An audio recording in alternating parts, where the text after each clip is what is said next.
Says aliens are real. Oh, wait, different show. All right, so we are going to be talking about Paramount. Once again, in the loop. Looks like they have a shot to actually get winners now. John Roca's head is spinning. We'll be able to see why in just a moment. The Batman Part 2 says it's new. It's dangerous. Box office. Wuthering Heights comes in. Big. What else is doing well? So we'll discuss that and more. We got a lot to get into here today on the show with myself and John Roca. Thanks for joining us on President's Day here today on the Kristian Harloff Show. Let's get to it, everybody. It's Monday. Cool.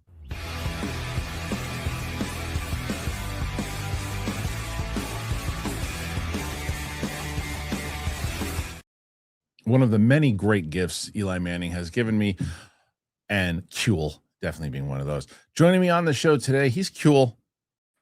I mean, sometimes. John Roca is. Hello. John, what's going on, man? We had a hell of a weekend. Hell of a week. Yeah. I literally just released the video on the DTE channel because the story was going around about Obama. What's this character's name who interviewed him? Brian Tyler Cohen. Okay. So apparently from what I hear, very popular guy. People, I mean, he's got millions of subscribers. Until yesterday, I never heard of him.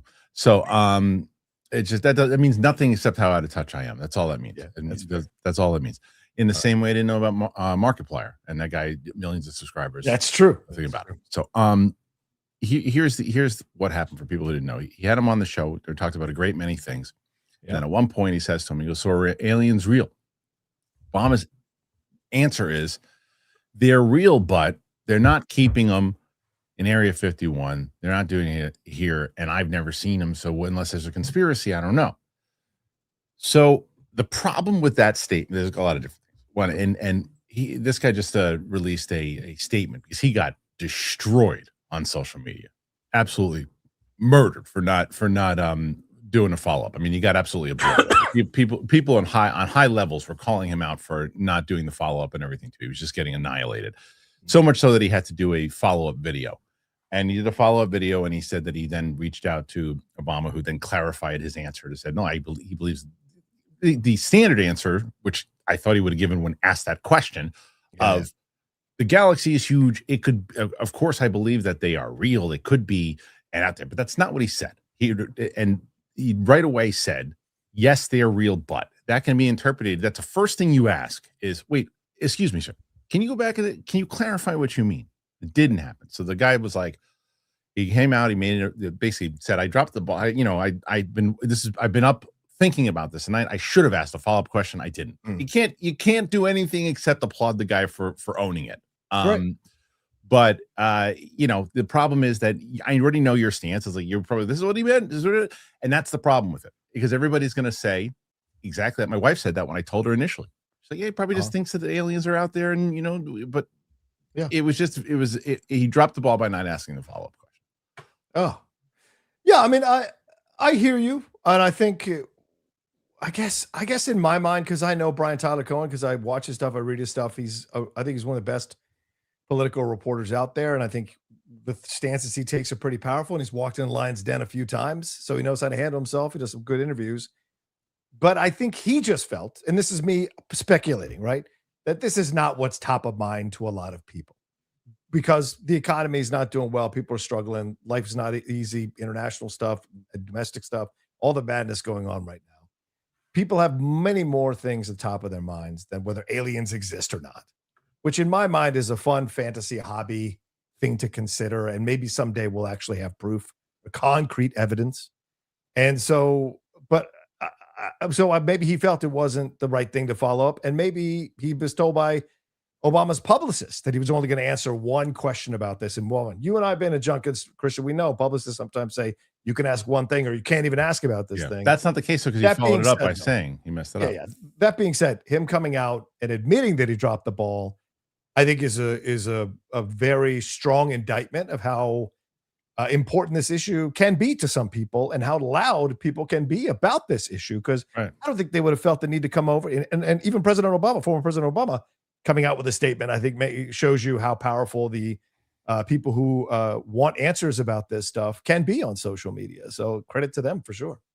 Yeah. So I mean, it was a lot. The problem, because I just, like I said, I just did a video on it on my Down to Earth channel, and the problem that I had is that if you said most times you've seen him on the show, you've seen you've seen other presidents that were sitting there and talk show hosts have asked them, and they usually say the same things. Look, I don't know. The galaxy is so big, it'd be ignorant to say that we're the only ones. That's usually the standard answer. Yeah.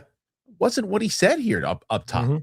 He said the first question is, are aliens real? He said they're real, but they're real, but I haven't seen them, and they're not where you think they are. That's a very different answer than what the second statement he put out. So, there's a lot of different reasons of why he could have said it. There's a lot of reasons who could have said, listen, he's also a human being. Look, he's a very, one of the most charismatic leaders like ever, but he's human. He could be sitting there and go, oh my God, did I just say it like that? All right. Yeah, exactly. Yeah. You know what? I'll clarify. If anybody asks clarification, give him a clarification. Here's your clarification. Yeah. And because there was no follow-up question, you gotta believe the clarification. Right. So anyway, interesting topic. You want to hear more about it? Head on over to the Down to Earth with Kristian Harloff channel if you want to do just that. Okay, so that was the big news outside of movie stuff. Then this article came, and I just felt you wake up in wherever you were, whether you were in a dead sleep or wherever you were. This Paramount Warner Brothers story, it ain't going away. Yeah. Looks like there was enough banging on Dada's door that things are happening. It seems, at least. So check the story out. So it looks like Warner's is now considering the Paramount offer. And I have so many questions about this. They're using the Merovingian? It's hilarious. It's really good. It's really good. Very well done by Dark Horizons here, Garth Franklin.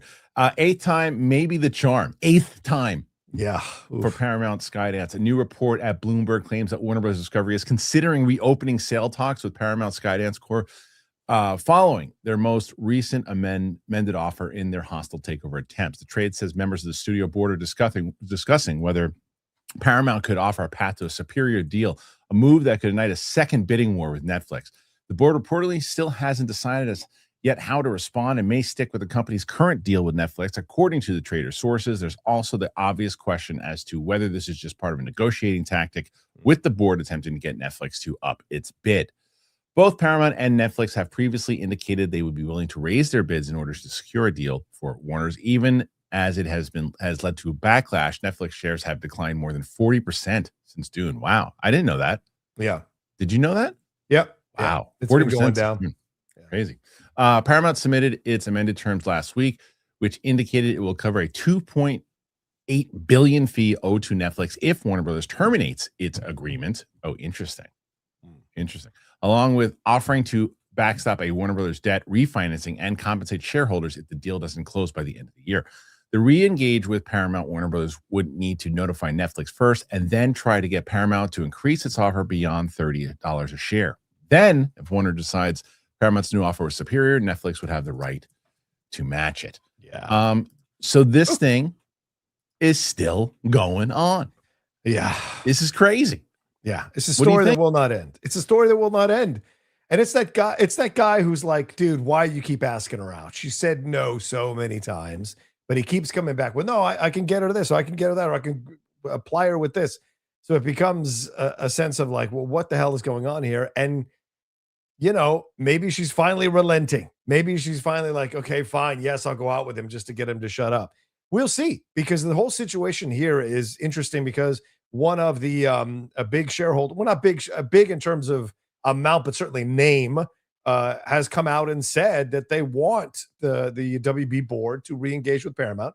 They are one of the shareholders with WB, and so they're trying to make this happen. And also last week, the person who oversees these antitrust situations was let go by Attorney General Pam Bondi. She was overseeing this stuff and had been one of the people who was kind of highlighting some of the issues with some of these mergers recently. So this is going to be interesting how this all plays out. But the key thing is that Netflix has a right to match it. So this is going to play out a little bit longer. I do think Netflix will still, in the end, win this whole thing. But I'm not surprised that Paramount's coming in with this desperately bigger offer. And the thing is, they could come in harder. That's the thing that's frustrating to me. They're still not going above that $30 share. If you really fucking want this thing, go to $40 a share. Go to $35 a share. This is slow walk in this situation to me, and I don't know where it's all leading to. But, for me, you know what it does for me. It frustrates me because we've seen now Amazon overpay for a Melania documentary to kiss Trump's ass. We've seen them buy CBS and are losing money hand over fist just to push an agenda. And so I wouldn't be surprised because they would go, I think, $100 billion into debt if they make this deal. And so they'd go into debt just to take control of a studio, but also take control of CNN. So this just upsets me on so many levels. Man. Yeah, I don't know. I'm just so confused with certain ways where a business kind of works in this aspect. Oh, I'm sorry. Really smart people are in the chat telling me how business works. Tell me all about it, gentlemen. Anyway, go ahead. No, what I'm saying was the business side of it. What I don't understand is that it's like, okay, we have a deal. We have a deal. Yeah. This is what's happening. We got it. It's over. It's it. And then it's like, well, I don't know. I think that I want to. I liked what you offered. Isn't there a contract? That's what it. What we settled on. That's what we got. And it's like, but it's not. And they're allowed to keep doing this kind of thing and keep upping it. But I think that what were we negotiating for in the first place then? Yeah. Like I just always feel like once you negotiate and you get a final deal, that's the final deal. You're out. That's what you how would you feel if you had negotiated a deal? Let's say Schmodown was Skybound. Let's say that. And then another company had come in and had been knocking on your door, but they weren't quite getting over the line. And then they came in with a larger bid. After I already told Skybound yes. Yeah. But you'd have to consider it, wouldn't you? Of course I would, but I also but I would also understand highly if Skybound was like, what are you doing? We had a deal. Yeah, 100%. What are you doing? Well, now I have but they have a better deal now. It's like, but that's part of the negotiation thing. But it's how it works. The honest answer is the way that this puts it. Well, you know what? I like their deal better now. So now that I agreed to you. Yeah. I shook your hand, but it doesn't mean shit. This could also be a slow dance by Warner Brothers and Netflix to fuck with Paramount, being like, oh yeah, sure. We'll take a look at your new bid. We'll reconsider it. It doesn't mean they'll do anything about it. Just reconsidering it doesn't mean they'll legitimately agree to it. And of course, in the end, it's about getting the best price. So if it drives up the price for them from Netflix, what do they care? I still feel this isn't something. I mean, look, as you and I were like, well, how does this really work? Netflix was probably very well prepared for this, right? Yeah. And even the shares going down, probably prepared for that too. Yeah. And the idea of, look, once we get this thing, shares will go back up. So I don't worry about that. Yeah. Once we do all these other things, not worried about that. So we just got to get this thing. So, and I think that's why they're going through all the steps of arguing with Ted Cruz and all of these other things in the middle of it, because they know what they got it. Yeah. And I still think they got it. And I think that they're probably 100% right in this article that this is just one of those things where it's like, all right, look, you're going to use Paramount to up the, what do you want? You want a couple, you want a couple more bucks? Fine, you get a couple more bucks, right? Sure, here you go. You want to meet Kristen Bell in season 3? Fine, come on over. but it's like, it's one of these things. It's so. I just don't. I think Paramount can try as hard as they want. I just can't imagine. But then again, I didn't think Netflix was going to get it in the first place. So what the hell do I know? Right. Yeah. A lot of people didn't feel that Netflix was going to get it, and in the end, like Jeff was like didn't think that was going to happen either. And then in the end it did. And so you're like, well, how long of a process is this going to be? And I think Netflix is absolutely prepared for all of this stuff. As you said, Kristian, really well. Like Sarados is like 10 steps ahead of all of this. Yeah. He knows what Paramount's going to do. He knows exactly how to counter him. And don't tell me they don't have money for really high-powered lawyers to come in and go toe-to-toe. Exactly. Yeah, exactly. So I just don't see it happening, but it brings the drama out a little bit more. Yeah, that's true. There you go. What do you guys think? You think Netflix is going to lose this thing? Paramount have a chance in hell, or do you think this is just a bunch of nonsense? Put your thoughts in there. Let us know. All right, we are going to get into some more topics. Before we do, I have to tell you about look, we got a lot of good stuff going on this week. I'm going to tell you about Cash App, which I've told you about before, and I'm going to tell you about our friends over at Lisa. Here you go. Scams. There's tons of people out there trying to do scams all the damn time. So I got scammed. I've been scammed. I got one time as a PayPal thing. I thought, oh no, my account's screwed. I was driving out to the convenience store. I'm like, wait a minute, what am I doing?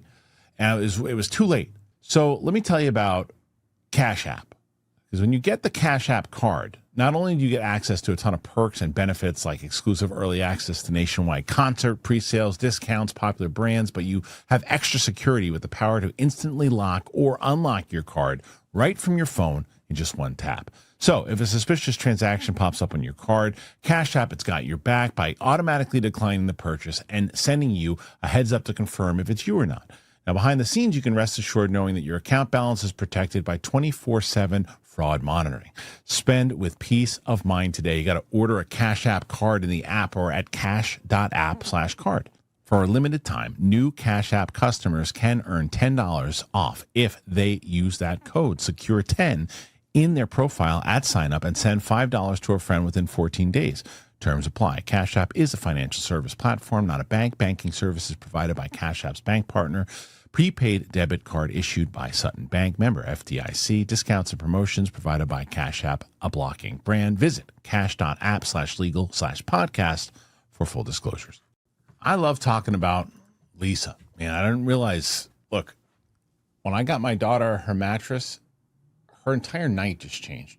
And when we switched that over, her old mattress to Lisa, it's soft. It's got that feel that she looks forward now when she goes to sleep because she knows that she's got a soft mattress to go to sleep on. Lisa has a lineup of beautifully crafted mattresses tailored to how you sleep. Each mattress is designed with specific sleep positions and feel preferences in mind.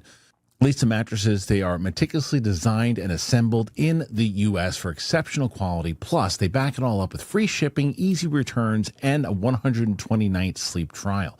It's not just about sleep, though. It's about impact. They donate thousands of mattresses each year to those in need, while also partnering with organizations like Clean Hub to help remove harmful plastic waste from our oceans. So go to Leesa, LEESA.com, and you will get 30% off of mattresses. Plus, you get an extra $50 off with that promo code Kristian. That's exclusive for my listeners. That is LEESA.com, promo code Kristian. And you will get that 30% plus an extra $50 off. Support our show and let them know that we sent you after checkout. Leesa.com, promo code Kristian.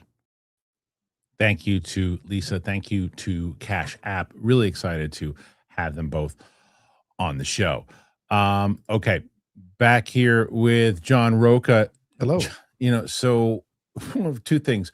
First, I love how your old man memory is just getting as bad as mine. Well, I'm older than you, so bound to happen. I went back and watched when on our last Monday show, when I literally say to you, I finally want you to be part of the bit here. So we're going to have somebody tell you about Sean Maroney, and you're going, and when you do it, you play into it. And you're like, yeah, I got it. Yeah. So not only there's so many wonderful things about what happened here on the hot mic. Not only do they ask you about Sean Maroney and you are clueless, and that you look him up on IMDb, which is amazing.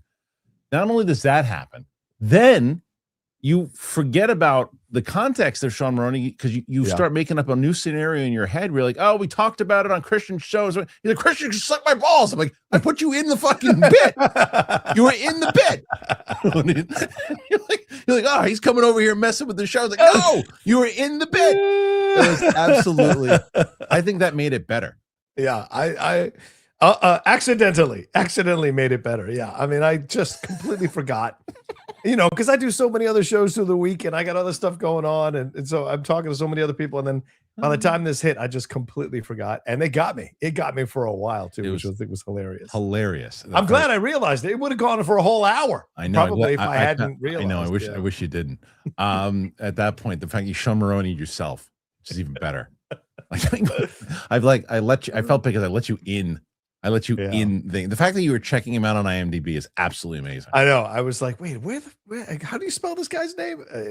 Sean Maroney. And then it occurred to me, I don't know what clicked, but all of a sudden I was like, oh, that's right. Yeah. It's Ellis. Yeah. Princess Positive tried to help too. I saw her in there. She's like, Roku, you guys talked about Sean Maroney on Kristian's show. She's like, remember? And you're like, it was so good.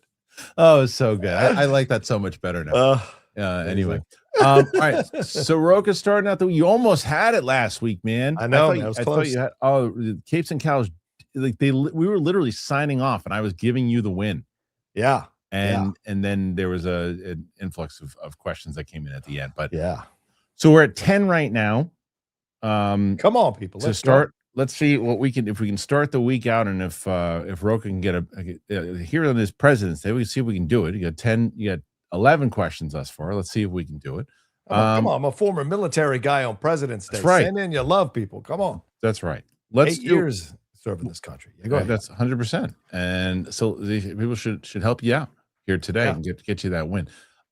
We always do box office on Monday. Yes. So let's do that. Let's check out did you find up seeing Wuthering Heights? I'm seeing everything this afternoon. Okay. Wuthering Heights after the show, and then Crime 101. And if I've got enough energy, I'll try to see GOAT as well. I'm going to see How to Make a Killing tonight. Oh, nice. So check that one out. You looking forward to that one? Cool. Yeah, I'll tell you what. I did something really stupid. The other day, I came into the office. I'm like, what in the world is that smell? I was like, what is that? I was like, is that like a garbage? Like, what is that? The socks? The beef? What is that? I have no idea. So I'm like, I don't know what it was. Right. So I'm like, I couldn't find it. I'm like, is there something in the, I'm like, did something die behind the walls here? I'm like, what the fuck happened? My wife came in because she had something she had to do over the weekend. She's like, what in the world happened? I go, I didn't get it. I said, because I scrubbed this whole place clean. Yeah. I'm like, okay, great. Vacuum, did everything. Okay. I put the AC on. Everything's good. And she's like, what happened here? I'm like, damn it, I didn't get it. I was like, because I also said to myself, I go, okay, look, if I don't get a phone call, good. Phone call comes in. I'm like, shit. Right. So she's like, I couldn't find it either. She didn't know what it was. So this morning, I'm like, okay. I'm like, it's better. I don't know what it is. Better. And then I got it again. I'm like, what the hell happened? I don't know what I did or when I did this, but I had this water bottle and I must have put protein powder or something in there a long time ago. And I left it in there and forgot that it was there. And it almost melted my face off when I smelt it before, and I got rid of it. And I'm finally coming down from it. And it's like, it was bad, dude, real bad. And I'm not telling my wife that I discovered what it was. I'm just going to pretend like, it just went away. Yeah. It was bad. It was bad. So that happened today. You can't leave that shit out. Yeah. There's a reason why if you're on protein stuff, your farts are like melt your eyebrows. It's horrendous. And it was the first thing I did. They had people came in, and the first thing I asked them, did you shit in there? That's the first thing. That's it. All right, let's get to some of this box office because we got it. Wuthering Heights, $80 million debut for Wuthering Heights, showing that I think it shows that the movie star has got a little power. Yeah, that's what I think. I mean, yes, quite possibly. I also think it was a good time that they released it on Valentine's Day, or Valentine's Day weekend rather. I think that it's with an effective blitzkrieg marketing campaign, Wuthering Heights is set to top the global box office this weekend. 40 million haul for domestic after pulling in 3 million in previews.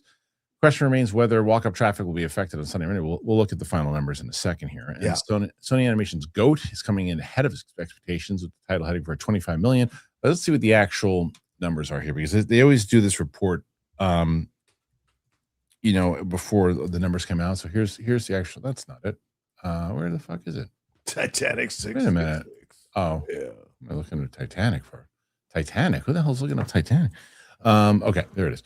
Wuthering Heights, 34.8 overall, 82 million domestic. Yeah. You got to like those numbers. Already made its production budget back. Got to like those numbers. GOAT, 47 million worldwide. People seem to like that one. Did you see that one? GOAT? I haven't seen that one. Like I said, I might go see it today. Yeah. Okay. Crime 101. Now, what was the budget on? Because Amazon 79. I think it was 78, or actually it might have been 100 million. I don't know. Let me take a look real quick. So this will be a streaming movie. Yeah, this won't. Success wise, that's not it. That's going to be one of those things. Send Help though makes another 9 million domestically, 73 million so far for Send Help.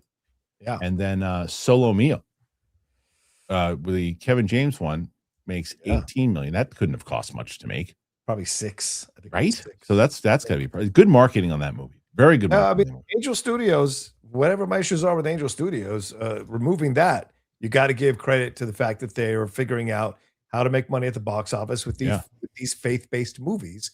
It was made for 4 million and it's already made 19, as you said. So that's a profit. That's a tidy total profit. Let me say, Zootopia 2 in the 6th spot is pretty crazy. Yeah. 1.8. That's nuts. Crushing Avatar. Okay, so there are people who have disappeared from the chat after calling me out. The guy who called me about Jey Uso, a couple other people. The guy who said that I was crazy that I thought Zootopia 2 would surpass Avatar 3. Yeah. Where's that guy? LOL is what he wrote. LOL. Where's that guy? Where'd he go? On the Send Help Island. He's on the Where'd he Send go? Help Island. Yeah. So let's see. Good luck. I heard this movie's really good. Did you see this one? The Verbinski one? No, that wasn't a screening here in San Diego for that. Okay. One. So I didn't get a chance to see it, but that'll probably be on the list tomorrow. I want to check that one out. And then there is Avatar at the 8th spot at 1.4. So it might get to 1.5 by the end of its run, but I don't know.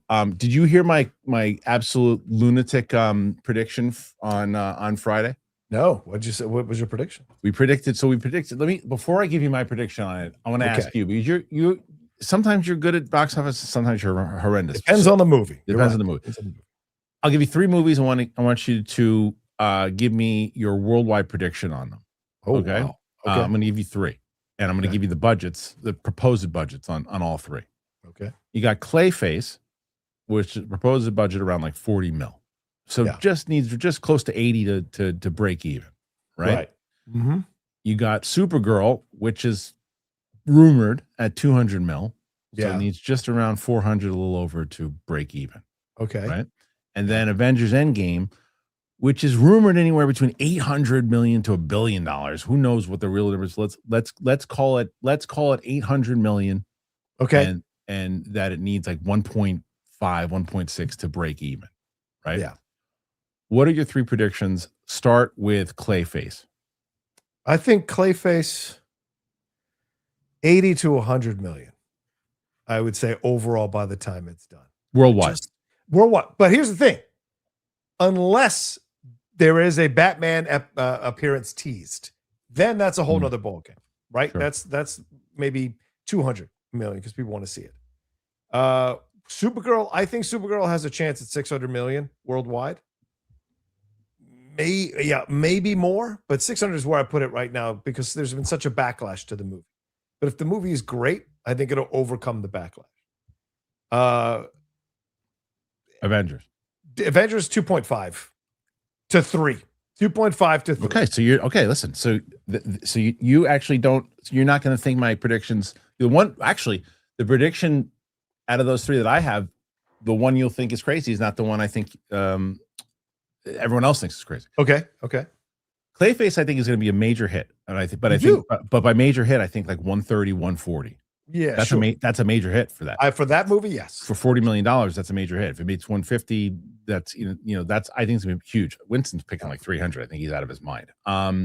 So 300 for Clayface. Yeah, if Batman shows up, yeah. No. Supergirl, I actually think, is the one where we're completely disagreement. It's because Superman could barely get to 550, 600.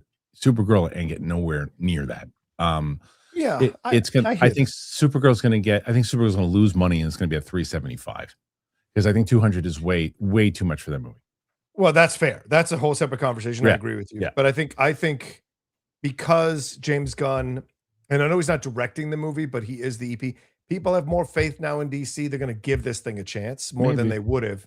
And that's why I think it's going to help. And if it's damn good, which a lot of the early screenings that have been people have gone to see it have said that it's a damn good movie, I think it's going to override all that stuff and it's going to do well. But I think its competition is going to knock it out of much. I think you got a couple. Very possible. Yeah, and it's very possible.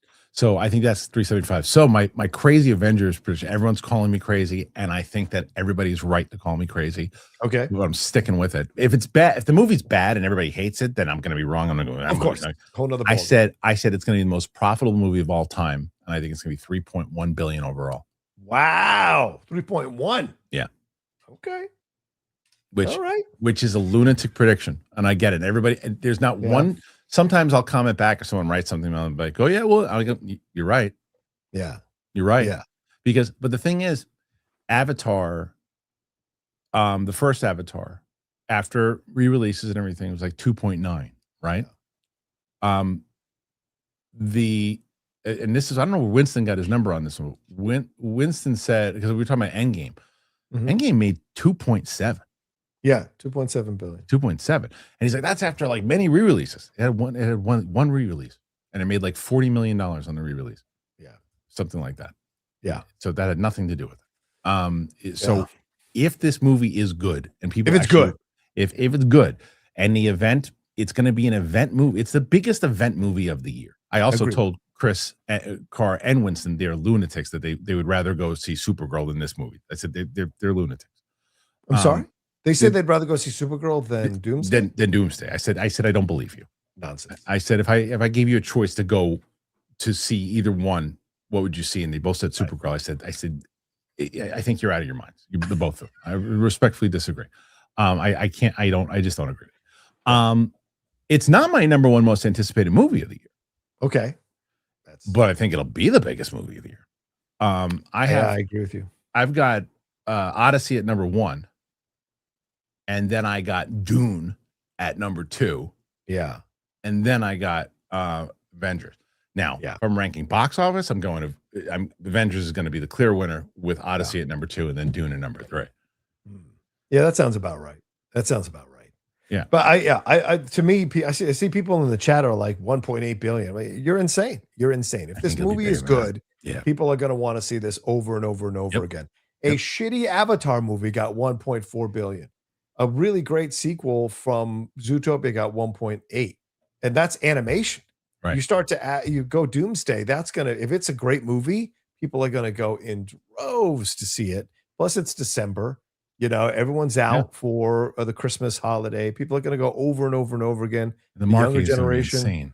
Yeah, it's gonna be a lot of fun to see if it's good. Again, if it's good, if it is just one of these movies, you're like, oh my god, that is atrocious. There's no heart to it. It's clearly just nostalgia bait. And they're like, look at that person. That's it. And there's nothing to it. Yeah. It's gonna do well, but it's not gonna have legs. But if there's really cool moments, and you'll also get a better idea once Spider-Man comes out. Right. Because when Spider-Man comes out and they give you that little tease at the end of Spider-Man, you're gonna go, ooh, okay, that's gonna start to get people hyped up. Because Spider-Man, I think is gonna make like 1.3. Maybe you don't think so? I think more. Oh, sure. Maybe even more. I think if it's good, maybe even more. Right. And so that's going to carry some goodwill into December, depending on how they put it out there. But like, you're getting all of the X-Men from, the old school days in what is going to be their swan song. Look at Wolverine did when he was in Deadpool and Wolverine, and what he brought there. You're going to have Magneto. You're going to have everybody in there. You're going to have Captain America back. You're going to have Tony back, in a certain aspect. You're going to have you're going to have everybody back. Thor's back, and not goofy Thor. Right. People are going to go, all right, I'll check it out. And if it's awesome, the people who have been like, I'm depressed at what Marvel's been giving me lately, they're going to go back and go, oh, that's what I was waiting for. And then go back again. So, yes, do I think it is the most lunatic box office call I've ever made? 100%. But I want people, I'm going to grab a poll, throw it in the ground, and put the Game of Thrones music on if it hits 3.1. And whoever wants to come join me and say, you were right, that's fine. But I will not be doing the same if it doesn't. I'll be running away. Yeah. Good question though too. Is that Luke asked, like, how does Dune releasing at the same time affect the number? But I actually think it helps the number, and I'll tell you why I think it helps the number. Okay. It doesn't have IMAX for 3 weeks. Right. So what happens when it does? Yeah. And what happens if it's good and it does? Yeah. If it's good and it does, and then it's like, 3 weeks later, hey, you know what? Did you miss your chance to see it in IMAX? Right. No, you didn't. Here it is. You can watch it in IMAX now. You loved it the first time. Now come watch it in IMAX. I think another reason this is going to do well is because it sets us up for Secret Wars and anything else that's coming. And so people will want to go out of curiosity. And if it's good, they're going to really want to go over and over again to get all the details, get all the Easter eggs, get all the references. I think that's all going to be part of this Doomsday. I don't think we're ever going to see a movie. I don't think we're, to this date, when that movie comes out, I don't think we'll ever see or experience a movie quite like it, like we will with Doomsday. There's just so much involved in it. And I think that's why Feige's been on set every day. So many because questions. he knows. So many questions. There's so many questions. They got to get it right. Yeah, but this is one of those ones where it's like, there's no world where I'm going to be like, if someone pointed a finger and said, that's the crazy lunatic that said it's going to make 3.1. There's no world where I'm going to go, oh yeah, well here's why it is. I'm going to go, yeah, I'm out of my fucking mind. but if it hits, and look, the thing is, even if it hits 2.7, I'll look okay. Yeah. Close enough. I think it won't be like, oh, you said 3.1. It's like, I did, but it got close. Now, if it hits 1.6, 1.7, I'll just say, just kidding. You can start writing Marvel's epitaph. I know. If it hits 1.6, 1.7. I mean, it'll just break even if it does that. That's not what you want. That's not what you want. Yeah, not if you look, if they were shooting Doomsday and Secret Wars at the same time for that kind of money, then I'd be like, no, I'll make its money back. But they're not.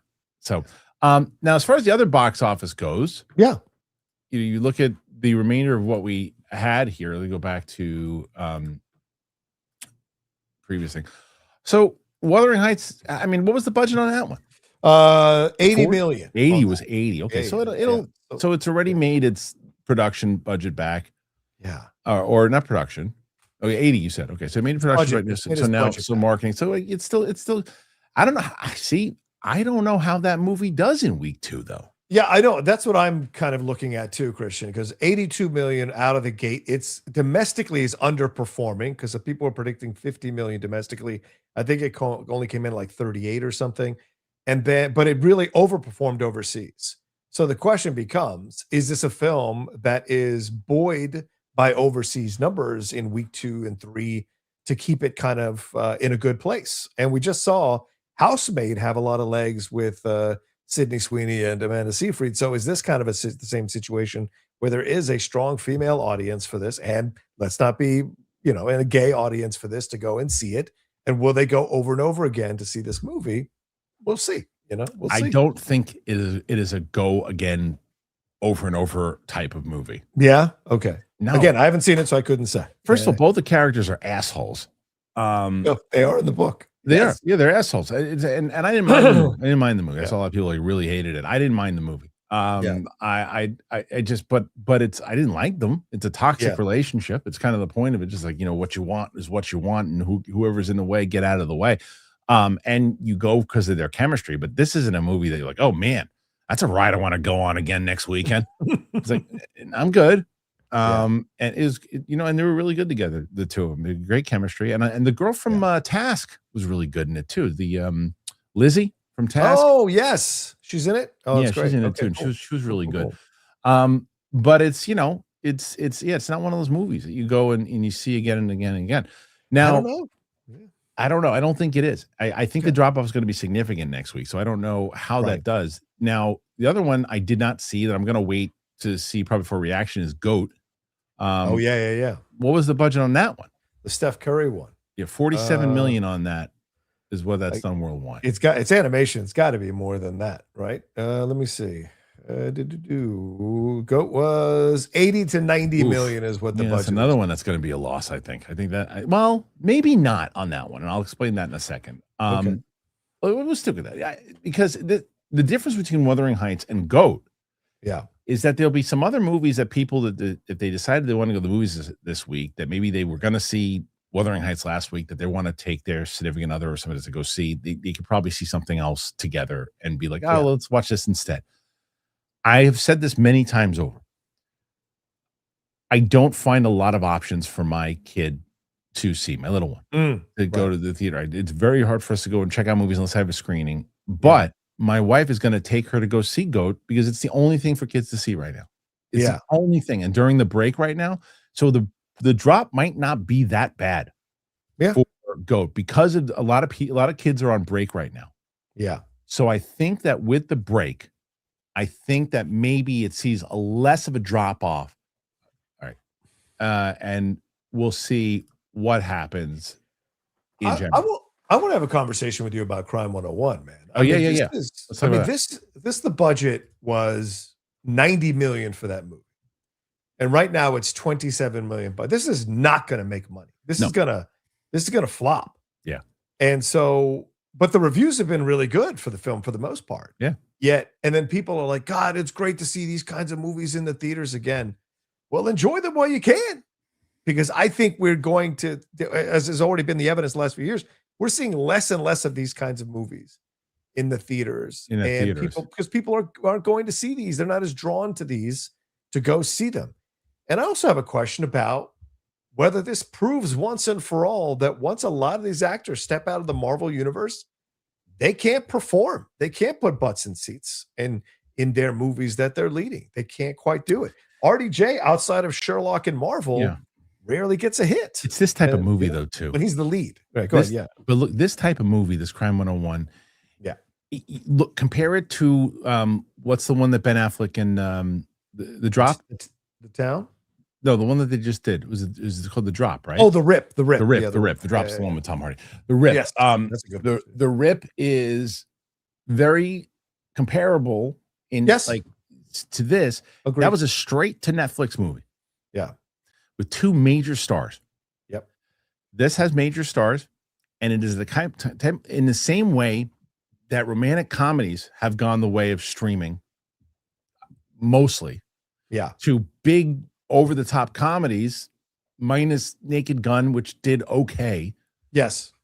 And scary movies coming out. Those kind of movies, if they are made in general, they go to streaming. Yep. The audience is starting to get used to that. Yes. So when you have these other types of movies, look, Valentine's Day, Wuthering Heights makes sense. Put it in the theater. What are we doing this weekend? We're going to see it. Yeah. Kids movie, Goat, animation, taking my kid to see it. Let's go. Right. Makes sense all day long. Horror movies, they deliver low budget, makes sense. Action movies now are starting to go that streaming route. Yeah. Unless you get the one that, I'm not saying all of them, but a lot of them, like Jason Statham can still do it, right? He's still, it's Statham. He's one of those few guys, by the way, that still, and we don't use him enough as an example. Yeah. When we say that the movie star doesn't sell the ticket anymore, right? Right. Because it's usually the IP that sells it. Yeah. He's an exception. Yeah. Not that his movies make gangbusters huge, but they make money for the budget that they are normally. But you normally go like the beekeeper, the working man, that they would. Yeah. Who cares? It's a Jason Statham movie. It's gonna be the same thing again and again. Guy who used to be a kick-ass, but now he's doing some other kind of job, and then he has to be the real good guy and kill everybody, and then you want to see him do it, and you're like, yay. And so that he's the one guy that like, okay, the new Jason Statham movie is coming out. He just did the new one. I didn't see that one. Did it do any Shelter? No, it didn't do that well because it was a $50 million budget, which is a little more than this movie should be costing. Yeah, right. But it only made 35. Okay. Yeah, so you got to dropped it in January. Yeah, you got to be careful. You got to he's almost like he's a Blumhouse movie. A Statham movie is a Blumhouse movie. You know, you got to give it the right, give him what he wants, don't go over the top with it because like he can deliver. He's one of the rare few that can still do it. And he's not gonna be able to do it forever. Yeah. But the action movies, Crime 101 with Halle and with Chris Hemsworth also. Yeah, Hemsworth was the lead. Right. It's that shows you like it's not the new Hemsworth movie. It's not the new Halle Berry movie. It's like what are they in? Oh, cool. It sounds like something that I'm excited to watch on Amazon when it drops. And that's what people are going to do. People are going to watch this on Amazon. I don't think Hemsworth is a standard movie star. I think he's a movie star in the realm of Marvel. But outside the realm of Marvel, I don't think people go to see his movies. I don't think he has that clout. And I think this is a fascinating. Same thing with Chris Evans, right? Yeah. So it's just fascinating how many of these people can't lead movies anymore in terms of outside the Marvel universe in terms of profit. And so it's an interesting situation. Yeah, I mean, and you're right. Statham is the exception. He's the The exception. Rock used to be the exception, but not anymore. Statham, but he did the cardinal mistake of what you just said just before. Yeah. The Rock's like, oh, give me $400 million. Yeah, right. Exactly. Like, what are you doing? 100%. What are you doing? Like when he was doing those smaller movies, like the ones that when he first, like he should have gone back and doing stuff like that. And now I wonder what his psyche is like because, he did Smashing Machine. I thought he was great in the movie. I thought he was great. Yeah. And I don't know if he's going to go that route anymore of the drama. Right. He's selling himself as that's what he was going to do, but that movie didn't do very well at all, and he didn't get the Oscar thing. Go ahead. Yeah, I'll tell you another one that we should consider too with Jason Statham is Gerard Butler.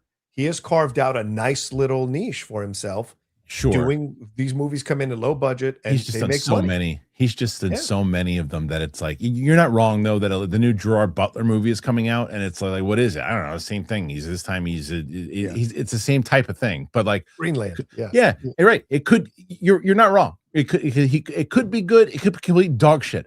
Like you just don't know. Yeah. But yes, Butler and Statham have carved that out, but there's only so long they'll be able to do that. But I'd be okay never seeing a Gerard Butler movie in the theater ever again. If I said, but you're right. People are seeing movies, seeing them, and they still do decent for what they cost. Yeah. So yeah. But these big Amazon movies, these huge ones that they need with the stars and the former stars or who were once the big A-list stars. Yeah. It just doesn't transfer all the time.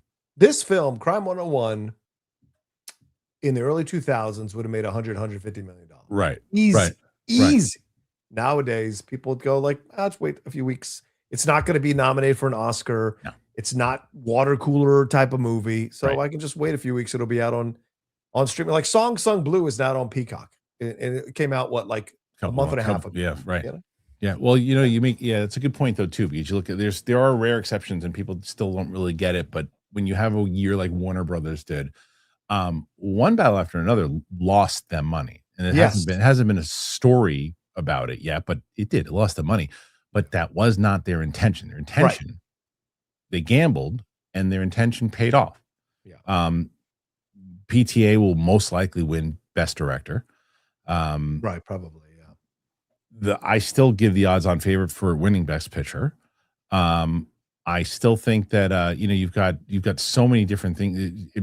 People are winning awards left and right for that movie. Yeah. It's getting the nods that it wanted to, and it's bringing a lot of notoriety to the studio for having an Oscar. So it had a hell of a year with all the money that the movie's made, with everything that it made.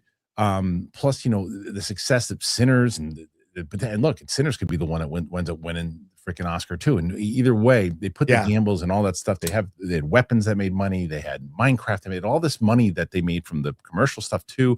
Yeah. Plus, then you add in to me, regardless of box office, because I don't know who won the box office last year. I think Disney still did. I think Disney still did, but because they had almost like $4 billion just with Avatar and Zootopia. Yeah. So, but Warner Brothers won the year. Yes, I would say so. Yeah, because you Disney wins almost every year recently, so it's not a big deal if they did more money. It's who really won the year, for their brand or whatever. It's like Warner Brothers. I would even argue that DC won the year last year with James Gunn's Superman, kind of revitalizing the brand and Creature Commandos and the high. So you can say, did it make the most money of the year? No. Did Marvel have anything? Oh yeah, Marvel had two things. Thunderbolts and Fantastic Four. Marvel. I liked those movies better than Superman, but I do think overall for what they did for the brand, including in it, just like Warner Bros. And they did better, and that movie did better than Thunderbolts and Fantastic Four. Fantastic Four was supposed to be like their big kind of redeeming quality for that property, and it underperformed. That was an $800 million movie in their minds, and it didn't make it. No, it wasn't. It wasn't, and it didn't. I really liked that movie. I do. I went back and I watched both of them again, and initially I had Fantastic Four over Thunderbolts, but I've changed my tune on it. I think Thunderbolts is the better movie. But I would go out of the three of those movies, I'd go Thunderbolts, Fantastic Four, Superman out of the three, as far as my personal enjoyment. But as far as success, it's Superman, Fantastic Four, Thunderbolts. Monetarily. Yeah. So anyway. That's just a lot of box office talk and other things. What do you guys think? Put your thoughts in there. Let us know. We want to hear what you think. All right, we're gonna call an audible. Okay. So we know that the Mandalorian spot on was in a complete letdown. Yes. Well, they're going to release Mandalorian and Grogu trailer. Oh, tomorrow. Now, apparently there's a little clip. So Luke, upload the clip. You and I will watch this little clip, and then we'll. Okay, let's do it.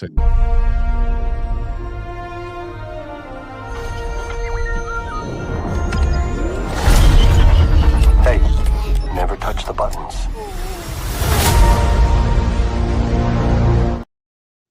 Hey. Okay. I mean, it's I'm not going to tell you that's not consistent. That's not consistent with things that happen in the screen. But here's my issue with that. Here's my issue with what I see. Go ahead. It is more consistent with the tone of the show. Yes. Than 100%. That stupid ass beer commercial. Which doesn't. If that's the tone of the movie, you're in big trouble. It isn't. So you don't have to worry about that.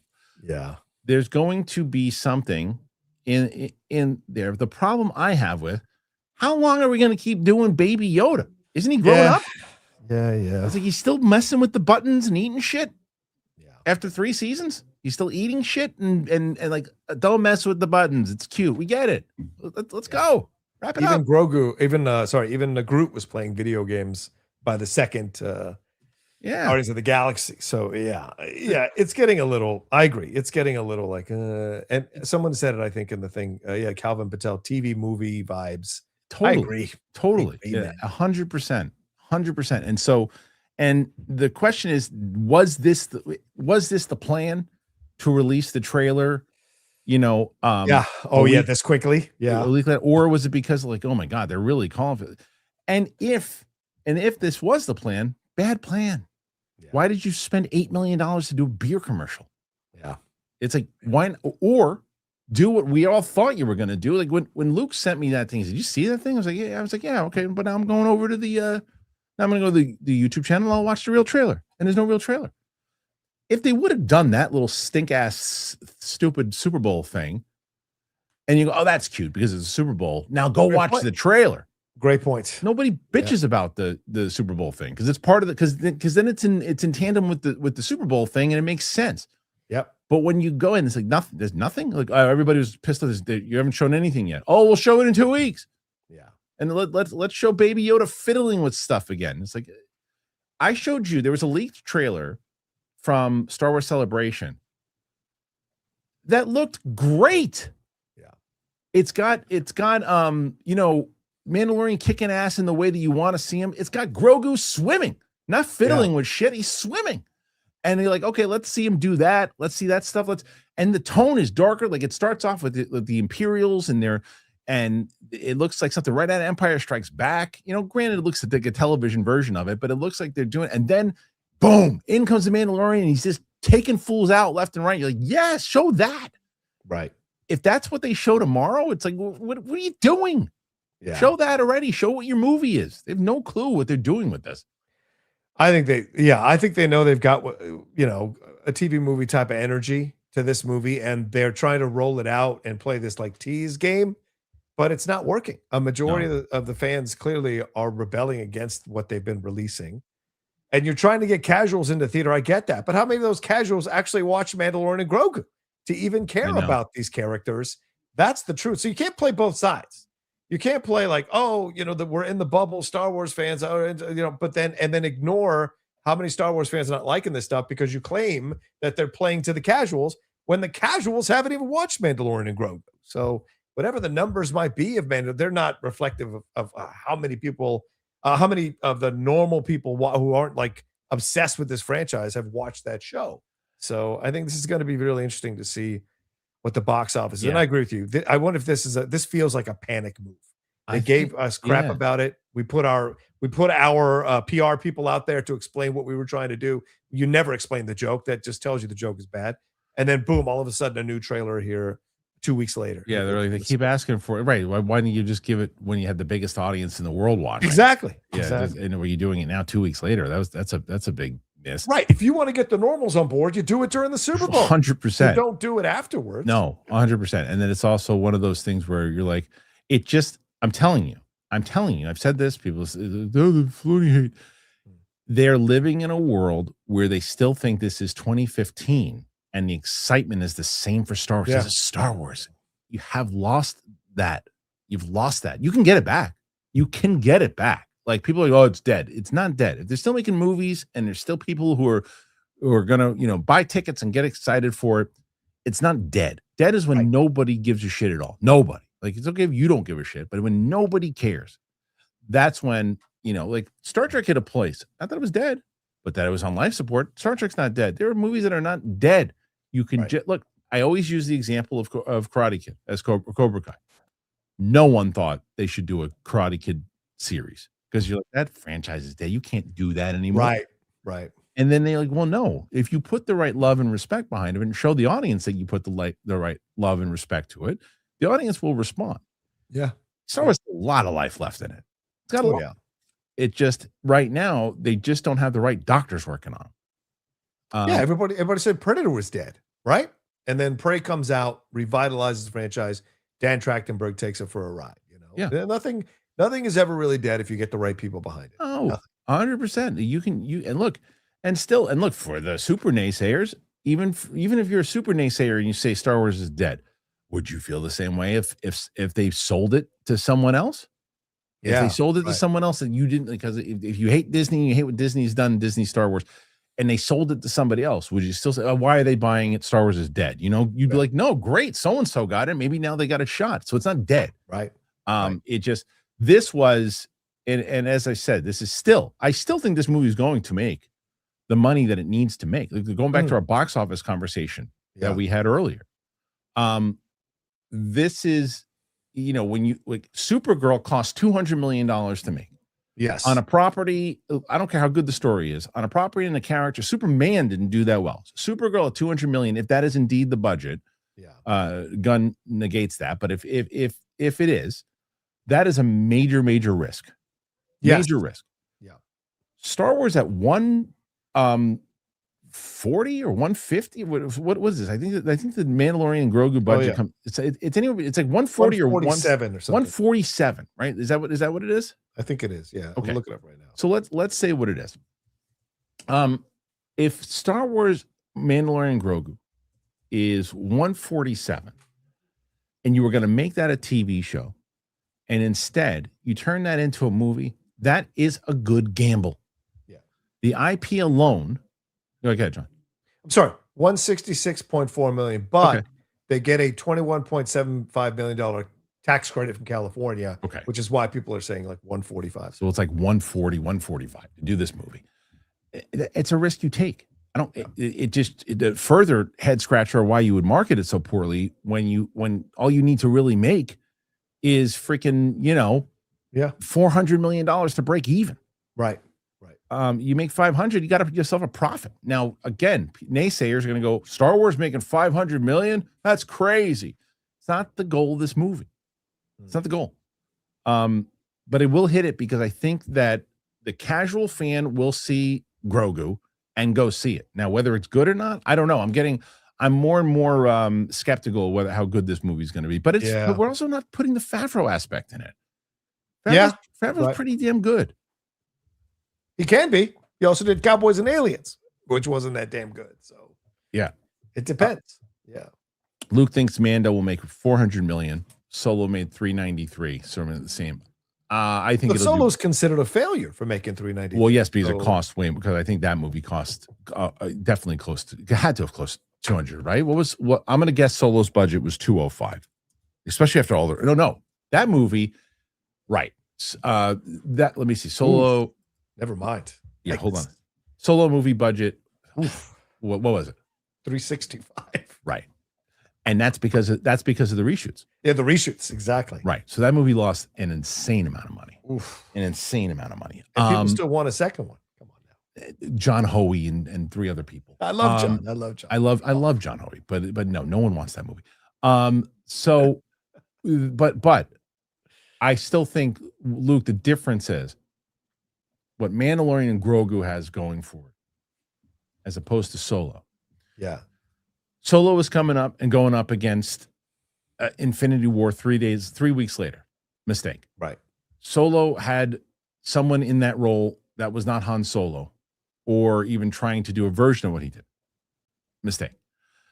Solo had a lot of reshoots, other things. Mistake. Coming out in May, again, as I said, mistake. A lot of mistakes and a lot of things that there wasn't a lot of excitement behind it at all. Yeah. Not that Mandalorian and Grogu has excitement about it. Right. Coming out in May, hasn't been a Star Wars movie in a long time. Grogu is going to sell tickets. Grogu's going to be the one. Sure. Grogu is going to sell the tickets because, in the same way that I mentioned before, there's not a lot for kids to check out. Kids are going to want to see Grogu. Yeah. So, miracle. It'll be a miracle if it gets to 400. No. Yeah. Nah. For a Star Wars movie in May, I mean, it's gonna open at like, I think probably. I think it's gonna close out. I think he says 400. I'm gonna say it closes out at 465. Oh, okay. That's where I'm gonna say it closes out. That seems fair. What about you? I think 400 is overperforming for that movie. Really? Yeah. Okay. I just don't see the buzz, man. Okay. And maybe some of you all in the chat are right that, like, the normal people are like excited for this thing. I just don't see it anywhere. And I have a good mix of normal friends from Virginia and my friends here in LA or in San Diego and LA. So, and in New York with Christian. So but I don't see hype anywhere for this movie from any of them and on any of the message boards. And so they got to release a cool trailer tomorrow. If this thing is badass tomorrow, I think that could change. It's got to be. I saw some kid, God bless him. God bless him. Seems like a nice fella, as they say. Yeah. This kid's predicting Mandalorian and Grogu makes $2 billion. $2 billion? That's crazier than my 3.1 on Avengers. I say, what? I will never go to Vegas with you, kiddo. I'll never go to Vegas with you. For $2 billion. I don't care if it's the next Citizen Kane. That thing ain't making $2 billion. Was it Saul? Because Saul is in here. Saul is in here championing Mandalorian and Grogu. He thinks it's going to make a shit ton of money. No. Bro, I hate to break this. I don't know if you just saw this, Christian, but it just came over a number of sites. Robert Duvall has passed away. Oh no, 95 years old. Yeah, what a life. It's being carried by a number of sites here. Let me see. Reputable sites. AT even tweeted it out. Yeah, Film Update. The Wrap did an article on it. I'm not seeing anything yet, but that's not to say that it's not real. I'm just not seeing anything yet.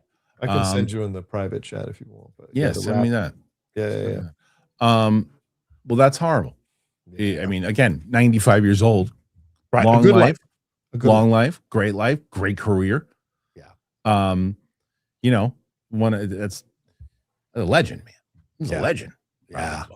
I mean, so many great. Come on. So yeah, when you hear 95, you go, it's sad, but I'm glad he made it to 95. Well done. 100%. Yeah, and I hope he was surrounded by loved ones and everything too. I mean, yeah, he's a legend. So we'll get a little bit more into maybe tomorrow on the show as well too. But that's he's great. Robert Duvall was the man. Love Duvall. Was the man. Anyway, so we'll discuss more about the great Robert Duvall in maybe, I don't know if anybody wants to bring it up later on in the questions or anything in general. We'll certainly talk about the legend that was Robert Duvall, and we'll get into some more of his stuff. But it's gone way too soon at 95 years old. It's true. No, I mean that though. He is gone way too soon. You know why? Why? Because I think that when you have someone of that stature and someone like, if he died at 150 years old, gone too soon, because that you don't have that kind of actor anymore. No, that's what I mean. You don't have that kind of. You see that he was talking. That's a fair point. I don't remember who he was talking to, but he was talking to someone about how many takes they did. Yes, the Nolan. I can't remember who it was, and I remember, but he was going over, and who was he talking to? I can't remember. Chalamet. I don't remember who he was talking to, but he was talking to somebody. He was just talking about like his experience and listening to him, and you're like, oh man, just the best. So anyway, Robert Duvall, and he will always haunt Roca in the title loss to the Patriots. Yeah, Robert Duvall, and your winners. Oh my God, that guy. That was so good. All right, guys, put your thoughts in there in general about everything we discussed thus far. We're going to be back with the questions in just a moment. Let me talk about Square. You guys familiar with Square? I was using Square during the Schmodown days, man. Talking about Schmodown. Hopefully you guys are using Square. Support for today's episode comes from Square, which is your all-in-one business partner making your day-to-day easier, from point-of-sale systems and payments to inventory and customer tools. Square brings everything together in one simple platform so you can stay organized, you can sell anywhere, and you keep things moving. It doesn't matter if you're running a cafe, a salon, a boutique, or something entirely on your own. Square gives you the flexibility to grow at your own pace and even set up an online store in just a few clicks. It was so helpful when we had it for Schmodown and other things. Square was incredible. It just is such a wonderful tool. And right now, listeners can get up to $200 off Square hardware when you sign up at square.com/go/Christian. SQUARE.com/go/Christian. You got to visit Square to get started because the right tools make all the difference. I'm telling you, man, I loved it. I absolutely love it. I love using Square. It's so easy to use. Now, when you're running a business, it involves a lot of moving parts, and Square helps simplify that. The hardware looks polished. It fits right into your space without feeling intrusive. And the software, it's straightforward and intuitive. You don't need special training. You can just set it up and you start taking payments quickly. I love how flexible it is. I've seen it work seamlessly for all kinds of businesses. We used to do the Schmodown for when we did the live events, the merch. We had Square. Simple. You can sell in person. You can sell online from one location or several. It's built to move with you and adapt as your business grows. So again, it keeps you up so you don't have to slow down. You get everything you need to run and grow your business. No long-term commitments. And why are you going to wait? Because if you don't wait and you do it right now, you get up to $200 off Square hardware at square.com/go/Christian. Once again, SQUARD.com/go/Christian. Run your business smarter with Square. Get started today. You guys know Square, and if you haven't already done this, you should be doing it now. Use the discount, man. Thank you guys for checking out Square. If you haven't already, you should. Links in the description. Please go and check it out. All right, John, at 34, getting into this thing. Come on, y'all. I think we can do it. Can we get to 100 by the time we hit the end of the show? I think it is possible. Come on. Let us get a chance. All right, let's see. Relax, Dick and Balls. Dick and Balls says anyone who says 90 years old has gone too soon is loony. Relax, Dick and Balls. What I'm saying is Dick and Balls. Relax, Dicks and Balls. Dicks and Balls. What I'm saying again, gone too soon to me is just like a legend of that status. When you're never really gonna accept it. But yes, he had a long life and he's good. Relax, Dick and Balls. Don't get all worked up for no reason, Dick and Balls. There's no reason. You're okay, Dick and Balls. It's okay.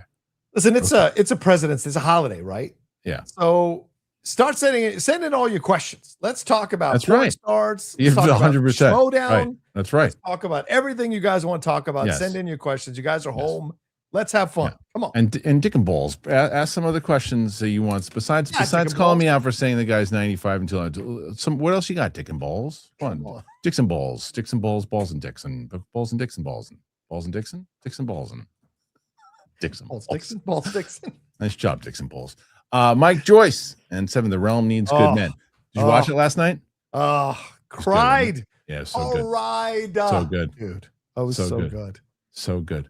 That was red wedding crying. Like I was like red wedding crying. I really was. Like I was so sad, dude. It was like Mickey and Rocky. It was like Mickey and Rocky 3. It definitely had that kind of that vibe. Mm-hmm. It had that vibe for sure. His face, with everything he went through, and then to get there, it was great. But you'll see what I'm talking about though when you watch the. You haven't seen 6 yet? No, I haven't seen 6 yet. No. You're gonna say they should have just tacked it on to 5. Yeah, 5 and 6 should have been like one last. That's it. So that to me is the But it's I like 6, but it's just compared to 4 and 5. It's like you just connect the end of 6 to 5, and it's one big episode for sure. Okay. Next one. Balls, Nixon. What is Dixon Balls? Dixon Balls still said that I think Conto Soda is 95. You're not getting it, Dick and Balls. You're not getting what I'm saying, Dixon Balls and Balls and Dixon.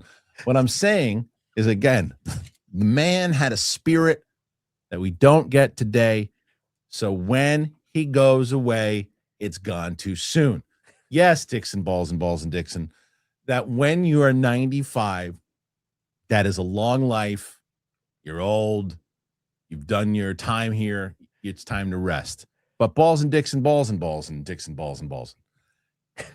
What I'm saying is the absolute theory of a person like this, balls and Dixon, Dixon, balls and balls, is that you got to understand the essence of who this man was.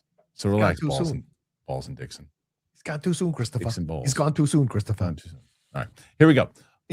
Next one. Mr. ND Fanatic. Happy Monday to you both, to you as well. Roka. Yeah. Have you and Steve ever considered whatever happened to Baby Jane or the 1957 version of Bad Seed? Baby Jane, I think you guys would kill it breaking it down. Also, sorry if you get to 200 super chats and only lose to 201. Yeah. Happens all the time.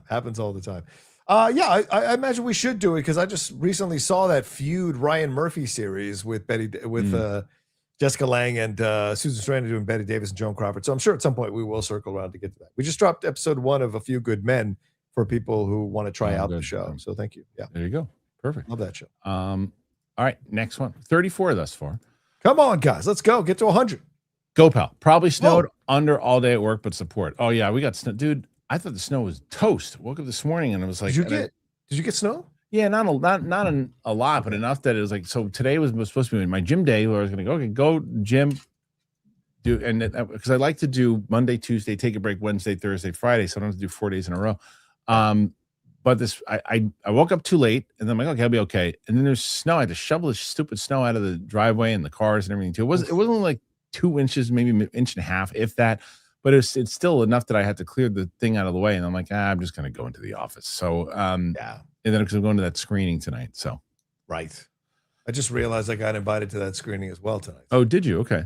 I'm not a Glenn Powell person right now, man. I don't know if I want to go see it. I didn't like Running Man. I didn't even know he was in it.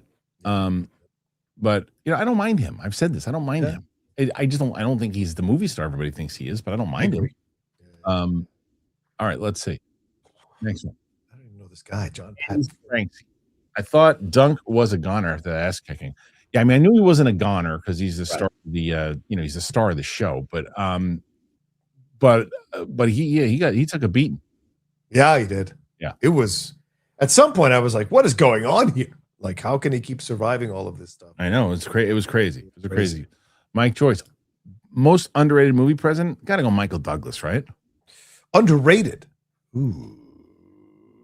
Ooh, no, the dude from Armageddon. He never gets any love. The dude from Armageddon. I don't remember who he was. Exactly. And he delivers an incredible speech to get people hyped up for them going. Who was the president in Armageddon?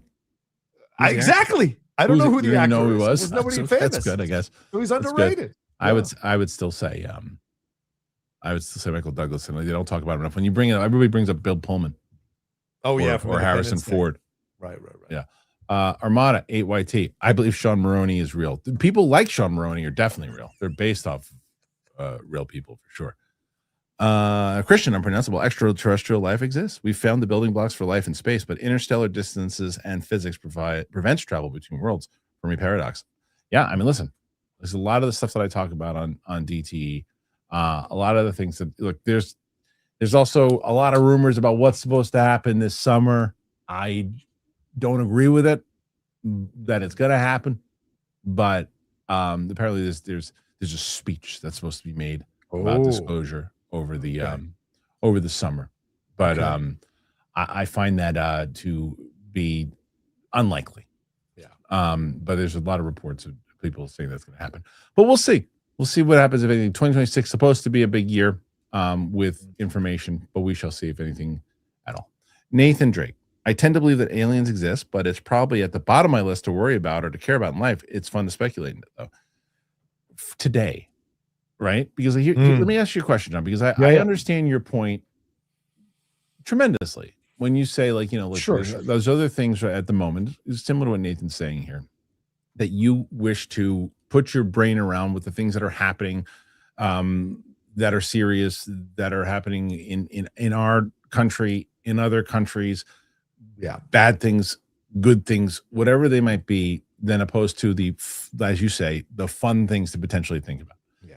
So let's say hypothetically that speech was real and the existence of it was real. And the questioning of what you thought was your actual existence of what was here and how we came to be and all that changed overnight. Yeah. That wouldn't be the most important thing that everyone would be thinking about? That's what I'm saying. I think right now, Right. we don't know. Right now, if they present concrete evidence that is undeniable, then the equation completely changes. Right. Because then it's like, well, who are we? How did we come to be? Right. Does this affect religion? Does this affect our government systems? And who has been in contact with these aliens, if there has been contact with these aliens? Yeah. And are they trying to create, an advantage for themselves over? It becomes madness at that point. Right. For sure. Yeah. And much more important. And I think that's one of the questions anyway, that theoretically what people say, one of the reasons I think disclosure hasn't happened because they're afraid of what the aftermath is with stock markets, with penalties of people who've been keeping things quiet, like those types of things. So there's a lot, but we'll see. To me, it's not a thing to worry about, but it's a thing that for me, I think about quite often and have another channel about it, because for me, if there are people who actually have information about it and there's more worldwide things of conversation that should be having about it, and there are active people in the government looking into it, I think it's something that should be in the news as much as anything else.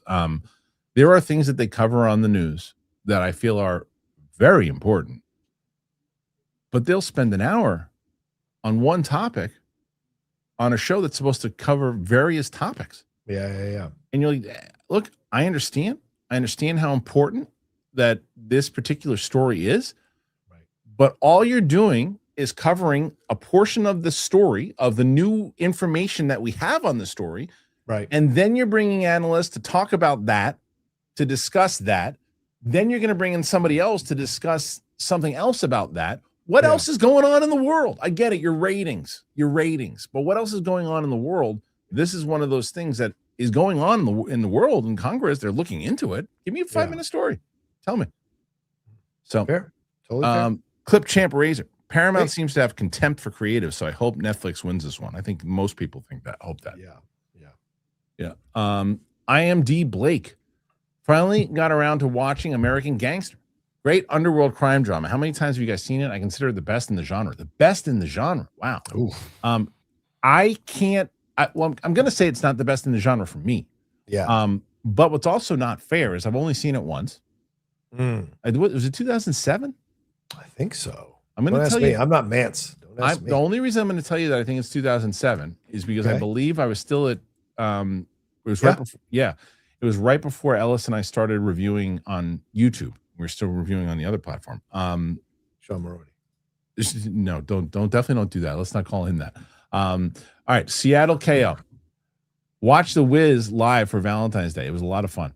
What's your favorite Broadway show? Oh man. It's so funny. Like I'll tell you what I saw on Off Broadway that I really liked was Heathers. Oh yeah. It's not my favorite, but I saw it off Broadway. Yeah. Really liked it. Yeah, my dad used to take us to see stuff. I remember I saw Young Frankenstein on Broadway when it was a long time ago. That was really good too.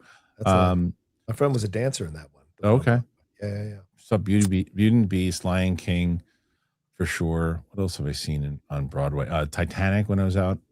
Titanic was great. It was good. So yeah, I don't know if I have a favorite as much as just a lot of good memories. Yeah. Mine's probably Company or Into the Woods. Both Sondheim. Oh, that's Those good are my too. two favorites. Yeah. Hamilton. People like Hamilton, I know. Yeah. Oh yeah, I've never seen that one on stage. Corn Emperor, Spill the Tequila versus the Filthy Blurs. Winston. Okay. Fuck the world. Spill the Tequila versus the same. What is Filthy Blurs? I don't know what Filthy Blurs. I think that's Filthy Blurs is his own show. Is it their late night show? Is it the one where they talk Yeah. about sex? Yeah, and drugs? maybe. Armada 8YT. Should I ask Mance if he knows Petty Barber on the FYT? I feel like Perry would get pissed. I don't think she would have any idea who that is. Yeah, probably. Yeah, so do you know where that came from as far as why you even wanted to ask Mance? No. So on the 220 Super Chat episode with Mike, we started asking. I don't know how it came up, but we started Mance doing. I just saw the greatest movie. It was called Stepwives 3 with Penny Barber. Man, do I want her to give me a haircut? It's like unbelievable. You talk about a comeback. It's Oh my God. Oh my God. It's like, Oh my God. So, I mean, you can ask. Yeah, sure. To keep me out of it. Yeah. Ask about Shabaroni anyway there as well. Just keep me out. No, if you get him talking about Penny Barber with I don't know who that is in the IMDb. I can't talk about that. Wait a minute. What's happening right now? And then he get mad at me. So I don't know. Yeah. Someone's gonna do it anyway. Mike Joyce, Crime 101 was solid. Hemsworth was terrible though. Really? Yeah. That's too bad. I think he's limited. Really? I didn't see it. I do want to see it though. Yeah. All right, Michael D. How much do you think Secret Wars will make if your prediction about Doomsday box office comes true? Give us your very early predictions. LOLZ. First of all, that's one of the best freaking avatars I've ever seen is Shelley Duvall on top there in Shining, and then Mike with his face against the thing. That's awesome. Don't think I didn't notice that. That to me is too soon. If it does come true though, I don't know. Could it, look, I'm sticking to my 3.1. I'm sticking to my 3.1. But if it makes let's say hypothetically, let's say realistically 2.6. Let's say realistically 2.6. But I'm sticking to 3.1. But I'm just saying realistically 2.6. If it hits 2.6, then I think $3 billion for Secret Wars is absolutely attainable. Yeah. What if it's part 1 and part 2? Like I was saying. Ooh, that's true, right? That could be a whole nother ballgame. Well, then that would show how smart that decision is. Yeah. Yeah. That's what that would I show. agree. Yeah. I agree. Johnny Patrizia, I think those who think Doomsday won't hit $1 billion are killing. Oh yeah, Chris Carr thought it was going to be $950 million. I think she's wrong. Now $3 billion, that's a big ask, but possible. I think that Chris has just been let down by a lot, like a lot of people have been, about the previous Marvel slate and the way Marvel just hasn't been exciting since when though? Really, when was the last time they were exciting? Endgame, I guess, is probably the last exciting time. Yeah. Who directed Endgame? Yeah, the Russos. Yeah. This is I'm looking at this, and I think the majority of like the way they're going to market this, and I think rightfully so, they're going to market this to the everyday casual viewer as a sequel to Endgame. That's going to get the casuals in the theater. Yeah. If you don't, and people are like, wow, this is another thing that people don't understand. You get people that they're like, why don't they believe in the things that they've done recently, and why are they burying people in the back? Because you're asking the casual fan who hasn't seen any of that shit, to know it, as opposed to if it's a direct sequel to Endgame, and somebody who hasn't watched a Marvel movie since Endgame, sits down with a bucket of popcorn. I don't see any of this shit. Doesn't matter. You seen Endgame? Yeah, I saw Endgame. That's it. That's all you need. Yeah, that's true. That's true. That's how you got to market it. You can't market it. But they did this whole thing and She-Hulk. Nobody gives a shit. And it doesn't make sense. Yeah. And it's the same. And it's the same. I had this whole conversation with Winston on Friday where people are getting so upset right away going, oh, they're replacing Sam Wilson. Sam Wilson was Captain America, and now Captain America is coming back and they're going to replace him.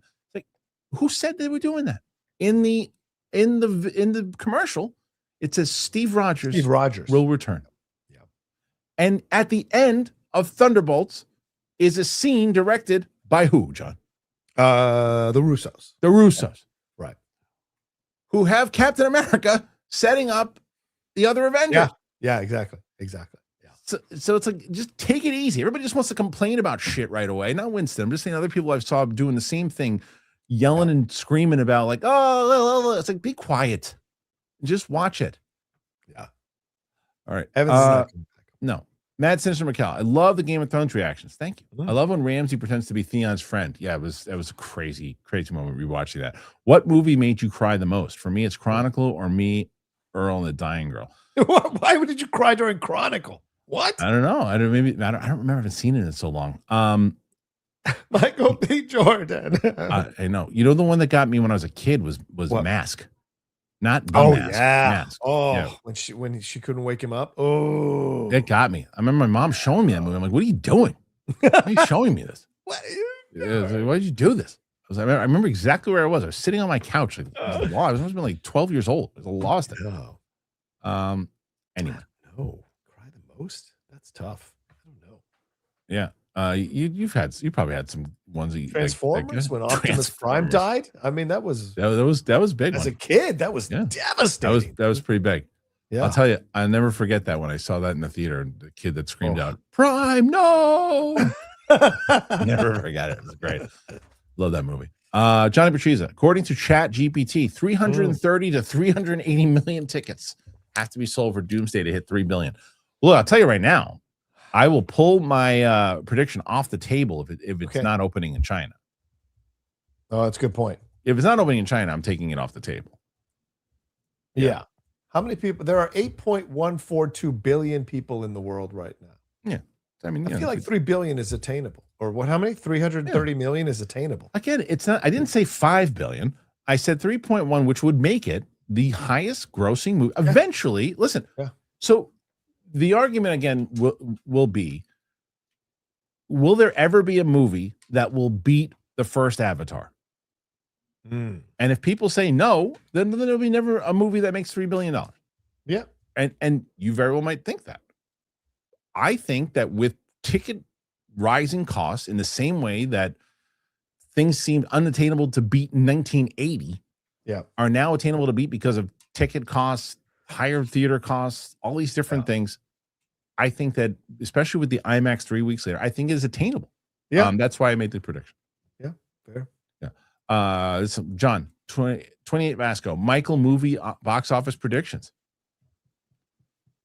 Dude, I think that has the potential to get 1.5 to $2 billion. Wow, that high? Yeah. That's a big one. That would be the Michael highest. Jackson is massive. I know. Massive. I know. So what's your overall prediction for that? 1.5. I'll say I'm gonna say 985. Okay. I think it gets close. Arago, episode 5 of Game of Thrones, Sir Duncan was awesome. It really was. Sad that only one episode is left of the season. Wish there were more episodes as I feel like it started to pick up. Yeah, but they're going to be. You go ahead, John. John, go ahead. That's the smart move. That's exactly where they want you, bro. They want you in a place of like, I want more. You always have to leave them wanting more. So they've done their job. If you're sad that there's only one episode left, because that means you're going to be excited for the next season. Yeah, and the rumors are because they're half-an-hour episodes that they're going to put them out every year. And they want to do like 8 to like 15 seasons of this thing. And they could with everything they have set up. So yeah. Dansky Der Archive. Hey Kristian, I emailed you about missing SCN Live episodes and would love to hear you from when you have the time. Yeah, I saw that you made the playlist, right? Is that what it is? Like, I know that there's a playlist. I mean, and I appreciate it. I guess my question is I don't really showcase SCN Live anymore. So I'm not sure, like, as far as a playlist goes, if it's just for me to look at, I appreciate it. I don't really showcase that anymore. Maybe you were suggesting it for patrons. Not also, sure. Also, Dan, I think he's saying that they're missing. And Dan, I tell you, they're missing because they're taking a lot of the content down that we all were a part of. Oh no, SCN Live was on the Schmozo channel. Schmozo. Okay. Collider. I thought you meant Collider Live. No. Okay. There are some that are just not available anymore. Okay. Yeah, there were some that we had to clear. Reasons. We had to clear space, and I remember there were sometimes. And look, the idea of what SCN Live was in the beginning was great because it was actually the more comfortable, fun version of Collider Live. For me. It was. I had so much fun on that. It was a very fun comedic show that I always wanted it to be. The problem that happened with SCN Live was because I didn't have Collider Live. We had a budget. We had Mark Fernandez was paying for everybody, and he said, "Okay, so this is what this person's rate is," and I had to do that, but I had to rely on I had to make sure that we hit, Streamlabs. We had that robot on, and it would just disrupt the show. But it was able to pay everybody. It did. Yeah. And I was paying like 4 or 5 people a day on that show, and you had to make over $1,500 to $2,000 on the show just to pay for everybody. Yeah. And it was like, and it became, and I remember I remember when I realized that and because of it was the progression of what this show ultimately became is because I remember driving one day trying to listen to the show, and you guys were talking about something great, and in the middle of it, the robot popped in. Yeah. And it was like, and it was like $35-$40 or whatever it was. Right. But it just disrupted the flow of the show. It disrupted, you forgot what you were talking about. You didn't go back to it. You can't clip it out. It was like, and then it made me go, okay, that's why I wanted to create the big thing, because I'm like, oh, I can just have conversations. And then that just became this. And so, and there were a lot of episodes that were just disrupted by the robot and just didn't make it. So there's a lot of missing episodes. The robot. Yeah. Justin Bishop, Marvel really shifted the tide when it comes to movie stars. The characters are more famous than the stars now. Yeah. Yeah. I would say that. Yeah. Would you agree with that? Yeah, I think I would. I mean, famous is relative, right? So I think everybody's famous, but they're not famous they're not as successful outside the characters, is what I would say. Yeah.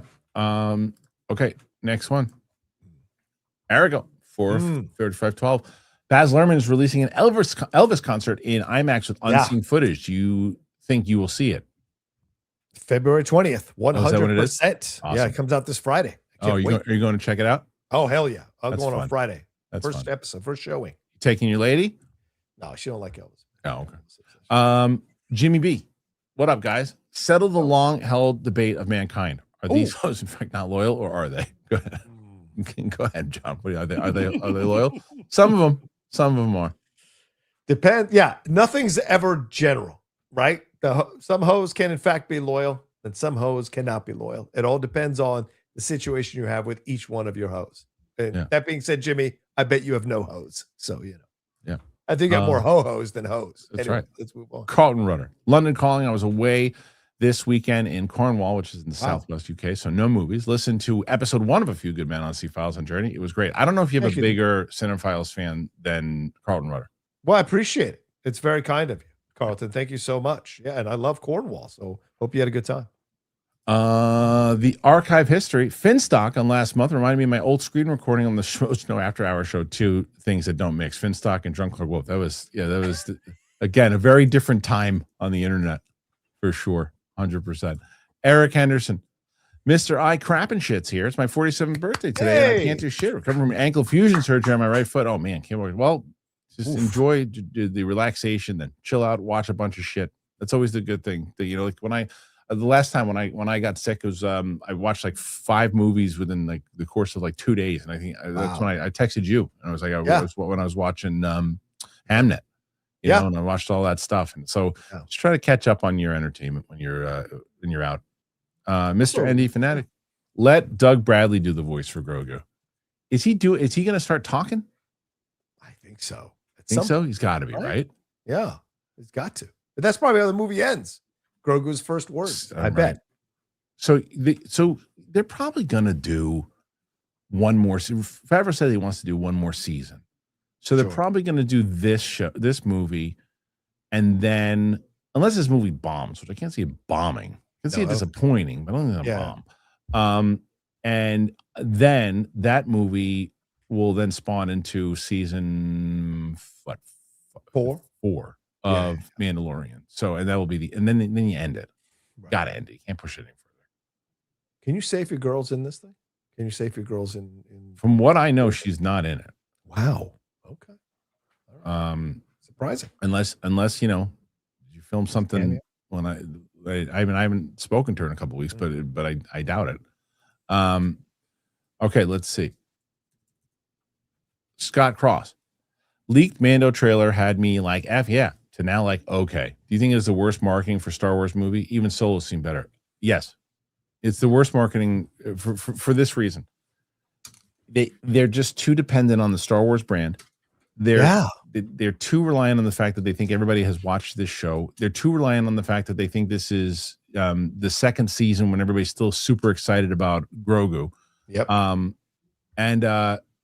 Solo was marketed better. It had a much better campaign. So, but they have to release that trailer tomorrow, right? The one that I showed to you. The I hope so. I hope so. They have. Yeah. Do you They think need that? to. Do you think that they will show if they show that trailer? Mhm. Because that trailer is decent. Yeah. I think you know what? That trailer is good. Okay. If they take that and put that out, Mhm. you think that can get some excitement? Because we're still it's still not even March, so they still have some time Right. to get some hype on it. Sure. I think that would get people excited about it. But our society nowadays, Christian, it's like, yeah, this is a big story. 2 days later, I moved on to a million other Right. things. So, yeah, people will be hyped for a couple of days, but will that hype sustain itself through the next couple of months? Because, yes, you could say, oh, unrolling it this way, but we're such an ADD society now that it's really hard to keep that hype going up until the release of a film. I really hope that tomorrow is a different conversation. I hope tomorrow is like, I look at the trailer, I'll react to it tomorrow and watch it. I hope I'm gonna go, you know what? Good. They've had a few bunch of losses. This is a win. Yeah. And that's probably exactly what I'll say if it turns out to be good. But what I hope I don't say that I'm leaning towards, I probably will, is it's still not doing it. Because if the tone is, if they're showing that teaser, if don't play with the shit, then to me, I feel like my comments in general tomorrow is like they dropped the ball again. Yeah. Yeah. When they're holding on to that's something fair. that's good. Yeah. We'll see. Yeah. And or other. How much money will the Endgame September re-release make? That's a great question. That's a Ooh. great question because I don't think it's going to push you into the 3 billion rather. Because it probably will make. It's probably going to make with Endgame coming out September Endgame re-release. right now? I bet you it makes between 40 and 50. Yeah, Endgame right now is at what? 2.7, 2.7, Yeah. 2.8. So 2.8 basically. Yeah. So I'm going to say between 30 and 40. I'll say. I'll say I don't think it'll between make 200 million. Yeah. No, it'll be 30 and 40 Yeah. million. And but it's worldwide. I still, it depends. Again, like we said, if they market it as a direct sequel, Yeah. I mean, because I wonder shit, man, when they were releasing those Sam Raimi Spider-Man movies, those things were doing well. Yeah, they're supposedly adding a new scene to the end of this Endgame re-release that will connect up to Doomsday. So that Right. might get more people in the theater. So maybe. What do you say? I say 30 to 40. Yeah, maybe 100. 100? You think the re-release will make $100 million? Maybe. That's crazy. I'm just saying. Has it? What's the highest amount of money a re-release has ever made? It's $100 million. People hope for their new ones to get $100 million. Hey-o. No way. I don't even know how I would look that up. Highest grossing re-release ever or ever? I don't even know how I would look that up because you have to be specific. I mean, yeah, I don't know. So someone look that up. Oh, Titanic holds the highest record for the Titanic holds the record for the highest grossing re-release of the time, with its 2012 3D re-release alone generating 350 million worldwide. 350 million worldwide on a re-release. What year was what? 2012, 15 years later. 350 million on the re-release? And because it was in 3D. It was in 3D. That's crazy. Yeah. That's crazy. It is the top grossing re-released film because there were other limited re-releases. So in all of its re-releases, it's made $400 million worldwide in its re-releases only. Wow. It's crazy. Yeah. Wow. All right. Then look, maybe it's not too nuts. I don't know. When I think re-releases, I think people are like, I saw it. Shut up, Ralph. Who would you personally give best actor? Chalamet. Actress, Buckley. Supporting actor. Supporting actor is gonna be interesting. And actress. So actress was best supporting actress. Those are the two that are up in the air. For me, it's Buckley, agreed. Timmy, agreed. Yeah. Amy Madigan, Sean Penn. I would have told you Sean Penn was a lock about 4 months ago. Now I don't know. Well, you're saying who would you personally give it? Personally, I'd give it to Sean Penn. Yeah. I agree. And probably Madigan too, to be honest with you. I agree with all four of these choices. However, I would actually give it to Leo over Timmy. Wow. Okay with Timmy getting it. Thought he was amazing. Right. But Leo's that movie. Yeah. Leo is that movie. And everybody else is getting the praise for it, but he's phenomenal in that movie. The password scene alone, man. the passport scene, but dude, the password scene. I was gonna say that password scene is legendary. It's good. It's as good as the Quaalude scene in Wolf of Wall Street. Like you can argue. So good. It's so real. It's so good. I love that scene so much, and he's so good in it. He's so good in it. Matt Sinister McCall, rank these Best Picture nominees. Ooh. Secret Agent, Sentimental Value, Begonia, Hamnet, and Train Dreams. Saw Train Dreams yesterday. I felt like I was crushed by a log. Yeah, it's a tough one. It's a tough one to watch. It is. It's good. I'll give you as far as my enjoyment on them. Oh, okay. All right. I'm gonna go. I mean, as far as again, not like super. Although it was fun, but just the ones that I responded to the most. Yeah. Hamnet is probably out of this list is my number one. Then Secret Agent. Then Sentimental Value. Then Train Dreams, and then Begonia. Okay. I'll say Hamnet, Train Dreams, Sentimental Value, Secret Agent, Begonia. That's my list. So both have Begonia in the 5 spot. Tim Sim. What up, Tim? Hope everyone's Valentine's Day weekend went well. Night of the Seven Kingdoms was 100% cinema. Sure was. Not gonna lie. This Warner Brothers saga between Netflix and Paramount's crazy. When do you think it will resolve? Not for quite a while. Not for quite a while. I think that we're probably going to look towards the end. Yeah. Yeah. I think Paramount's invested in getting it quickly. And I think Netflix is invested in dragging this thing out to crush Paramount. So it's not going to be for a while. Corn Emperor. What's up, Corn? How much for an SEN style show going toward the show? I don't know what that means. How much for SEN style show going toward the show? Maybe he's saying how much for an SEN style show going forwards with this show. That would be a lot of money. Yeah, like I said, it's like, so I would tell you right now what we would need to make for the day in order to do that. If I was going to do, and plus the fact I don't want to do a StreamYard show with 6 I agree with you. Yeah. I'd have to get everybody. First of all, so I'm going to give you the price point of getting everybody in studio, hotels, and then price points and all that. So let's say hotels. You'd have to move us to apartments. You'd have to QVC us. No. He's saying is he saying just one or for overall? No, I think he's saying overall going forward with the show. Make it SEN. I don't want to do that. My days of the Collider Live SEN format. I like one-on-one conversations. I'm done with the back and forth. I'm too old for that shit. Shut up, Ralph. What is your favorite love scene in a movie? Mine is that stupid movie with Angelina Jolie and Antonio Banderas. Oh, yeah. Oh, you're the Bang Bangs. Yeah, let's see. What's a good shit? I'm trying to think. We did this on an old episode of Schmoes a long time ago. Probably Tom Cruise, Rebecca De Mornay, and on the train in Risky Business. It's a good. That's one more too. Of a sex scene, though, isn't it? Love scene is a whole nother ballgame. What do you mean by love scene, Ralph? Do you mean like making love? It means bang bang. You mean love? No, it means bang bang. I don't know. I don't even. I'm trying to think. Penny Barber in Silly Housewives 7. Wedding Smashers. Yeah, exactly. Let's see. Okay, The Boner Temple. That's right. Okay, let's see. Ooh, Karen, you're in my vibe. English Patient bathtub scene. Absolutely. HOF. HAF. Hot as fuck. I don't know if I've ever seen it. Nathan Drake 253. Don't think Doomsday was shot in IMAX, and it will probably play in Dolby, which people could go to.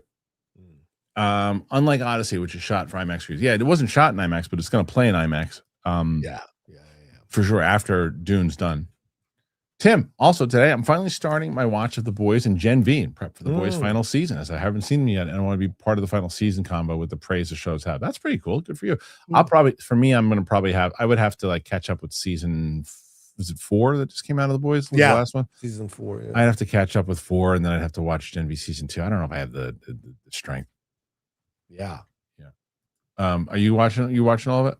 Yeah, I'll watch the the Gen V I've tried. It's just, I don't know, like maybe I need to try again. It's fine, but The Boys are so good that it just doesn't hold up for me in comparison. So Dean, I love you, Dean, but come on, it's like stuff like that. It's like good. Hold it together. I don't give a shit. Hold it together. I love Dean Lewis, but come on, it's good. So then go back and watch the old fucking replays. What do you want me to do? Matt Sinister McCall, what's a popular song that you hate that people like? There's no song that hey, there's no something I hate people like. It's if you like something, you like something. Yeah. It doesn't mean I want to listen to it. Yeah. So yeah, I won't go with that one because but there's songs that I'm like, get that out of here. I don't want to listen to it. Michael McKenzie. Hey, Kristian, you said you want to see everything for the Oscars.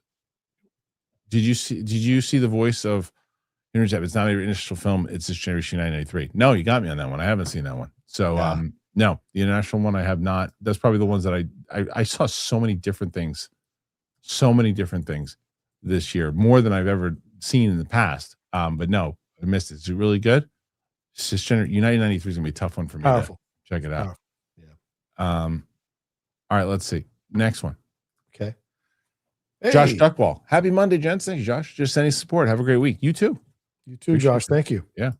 Sean McCabe. My oldest is watching Game of Thrones for the first time. Just finished season 1. She asked why Ned didn't ask for trial by combat. Gave my best answer. I don't know why he didn't. I think because he was trying to I think what I always thought was that his plan was to get to the wall, unite with Jon Snow, and cause some shit. Yep. Right? Yeah, I agree. That's what I was just like, you know what? Okay, this is my plan. I'll get he thought he had his brother there. Yep. He had everybody there. He could have rallied the wall and he could have done a march on King's Landing. He thought he had it squared away. So he knew that if he went there, he would have been good there. Yeah. He would have been all right there. He would have had a lot of support there. And he probably would have been leading. He would have been the Lord Commander within a day and a half. 100%. So that's why I think he probably thought that because he was going to do it. So that's what I gathered from it. And he was in no state he was limping around. Jamie had just stabbed him. Yeah. He was in no state to fight. Who's going to fight for him? Yep. So good point. Yeah. Anyway. Okay. Butt Smasher. Hey, have you ever seen Lock, Stock, and Two Smoking Barrels? Long time ago, but yes. Absolutely one of my favorite was Statham and Ritchie. Straight crime job, very quotable. Yeah, good movie. I love Lock, Stock, and Two Smoking Barrels. One of my favorites. Yeah, real good. Two directors kid. Dexter Fletcher was one of the boys in that film, and he's a director now. So, yeah. Eric Henderson. This would be funny. Get the vid of T-Rump shitting himself, and the second one's reacting with the vids of Mike saying, "Did you shit in here?" Did somebody actually shit themselves? Who is it? Yeah, Trump. Yeah. Oh, T-Rump. A couple of weeks ago, there were rumors that he shit himself. Who's T-Rump? Who's T-Rump? T-Rump. It was good that we wrote that. I thought it was a rapper or something. So who the fuck is T-Rump? It's like I'm so out of touch. I don't even know who T-Rump is. Come on, T-Rump. Oh. What did that have to do with it? Are the hoes loyal? Are my hoes loyal? I got a loyal hose. T-Rump. Oh, man. All right. Jordan McIntyre. Studies show Gen Z is the most resistant to AI. Yep. Oh. AI science says we are biologically designed to seek authenticity. Real things will be highly marketable in the future. AI is just a tool. I hope you're right, but I think you're wrong. I hope you're right, but I think you're wrong. I don't care what what Gen Z today is. The little ones that are now little, and they're gonna grow up with this shit. And I hope you're right. They all said that about TV. They all said that about everything. Yeah, it's not a fad. It's not going anywhere. Yeah, no, it's gonna. Disney doesn't put $1.4 billion into AI and be like, it's a passing fad. Yeah, it's gonna overpower everything soon. Armada 8YT. We need a Mance Jimmy like alt personality for corn. It'd be absolutely. Can you imagine if I dressed myself up but didn't really ever call myself him, but I just put and that's how I interviewed the adult film actors. Oh my God! So tell me about your first day at the job. Did you think that was possible for the human body to do? Unbelievable. See it. Anal. Does it hurt? Like I think it does. And how did you get all of that in there at once? Is it open door policy legitimate? I mean, come on.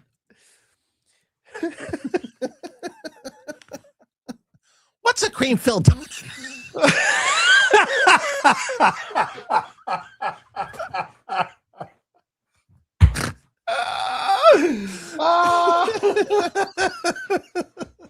Oh my God.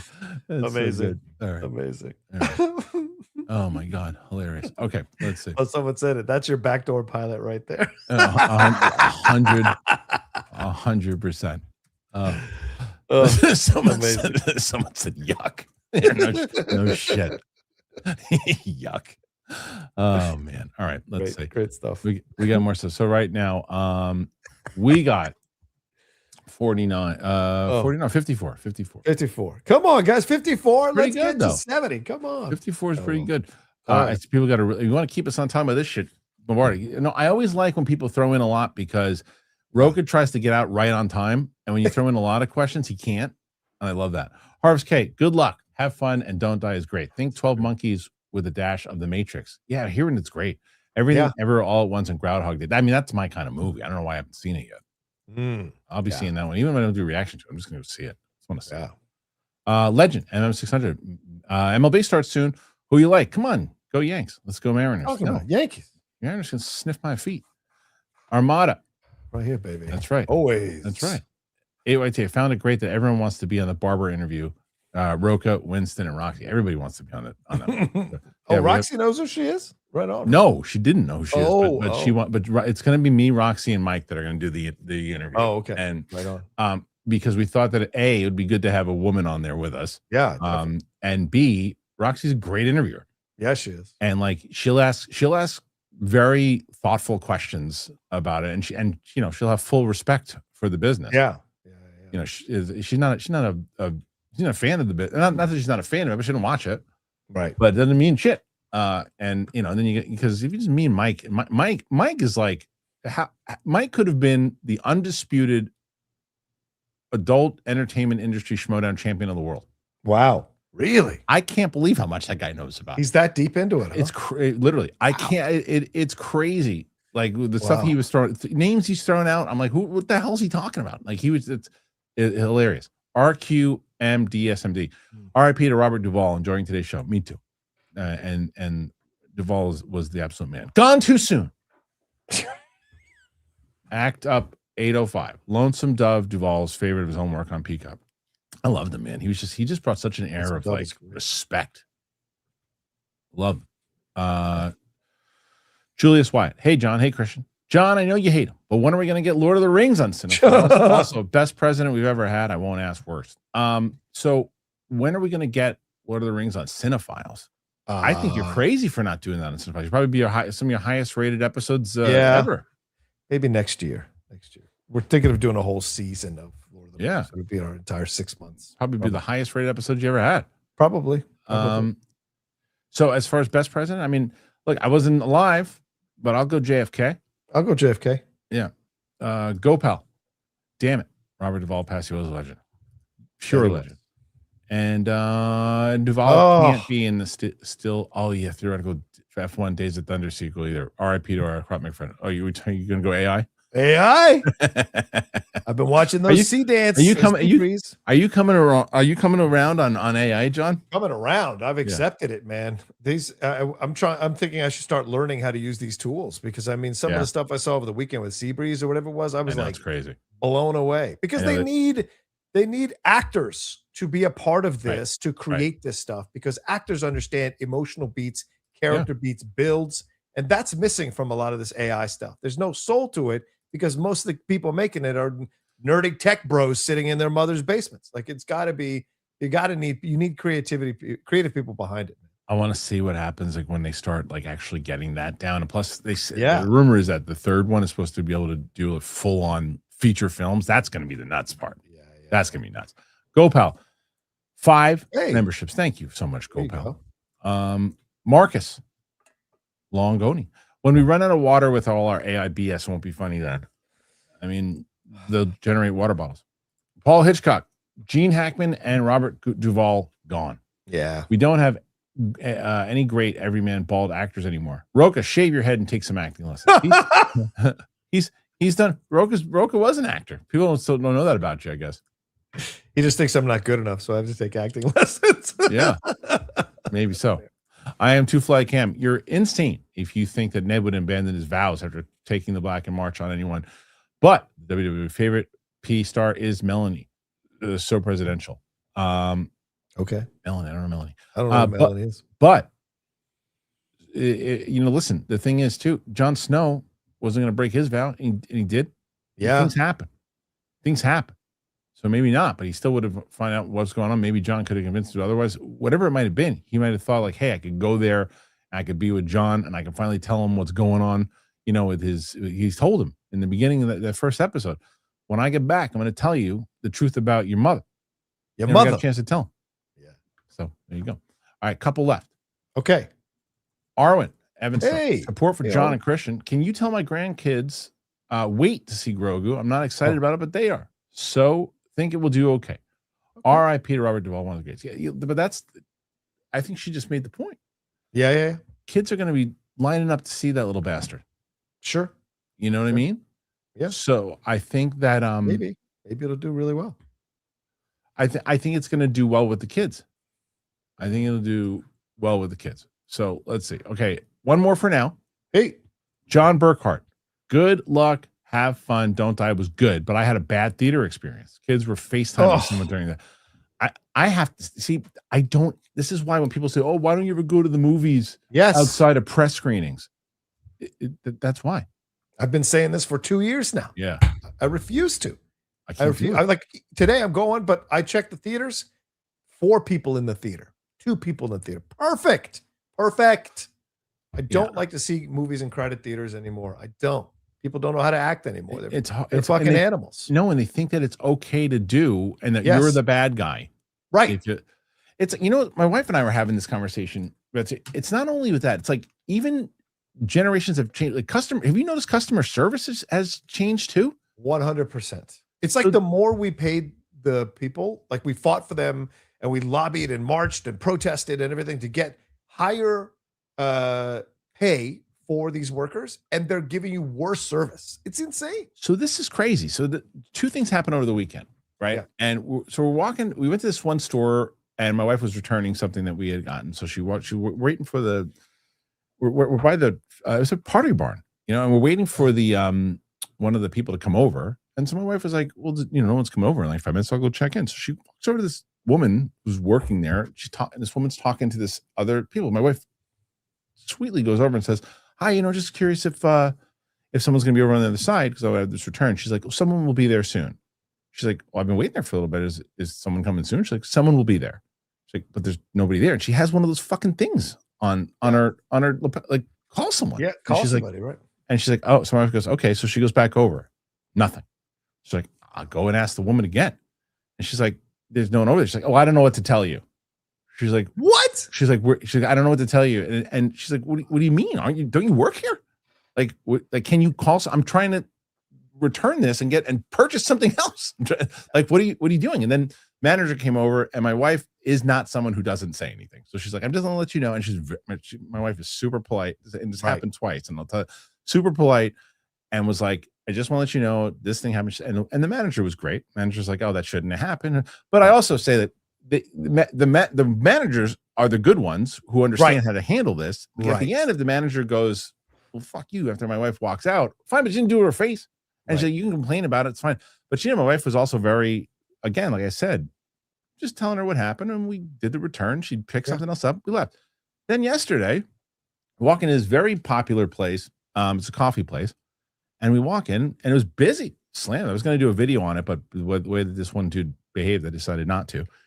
We walk in, the guy takes our order. Fine. We had 2, I don't know, coffees, whatever it was. Sure. And then my wife had ordered a chocolate muffin. Okay. So ordered, get it. I don't know. I'm sitting there, I'm waiting, and it was my wife because she walked over the street to go get a bag of apples. So I'm sitting there and I look at the muffin. I'm just hungry. I'm like a wild animal in the woods. I'm just I take a bite of it and I put it back. I don't know what it was. And she comes back, my wife comes back. She's like, "Let me have the muffin." She's like, "What's this?" She's like, "I ordered a chocolate muffin. It's a chocolate chip muffin." I didn't want that. I said, "Oh." So I go, she's like, I'm gonna let them know. So she walks back in, tells the guy, and the guy goes like this. She's like, "Oh, I ordered a chocolate muffin." And I got chocolate chip. And the guy goes,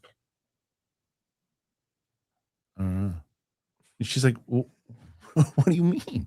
She's like, "I ordered a chocolate muffin." She's like, is that okay? Can I exchange it? Because I don't, it was chocolate. It's like, "Well, you wanted a chocolate muffin."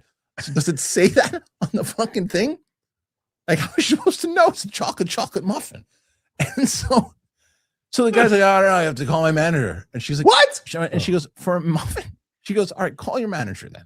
And he goes, all right, just take the muffin. So what? Why are you giving? You could give the muffin. Why are you giving shit? Just give the fucking muffin. And then so my wife again goes, I gotta tell the manager. I'm like, why are you calling the manager? So, and the manager was great. She's great. She's like, oh, next time you come in, I'll take care of you. It was so stupid. It's like people are terrible. Yeah, people are terrible. What's the guy you talked to a few weeks ago? What did the guy say to you? That was like a couple months ago. What happened? What happened? At Trader Joe's. Chocolate? You got the chocolate?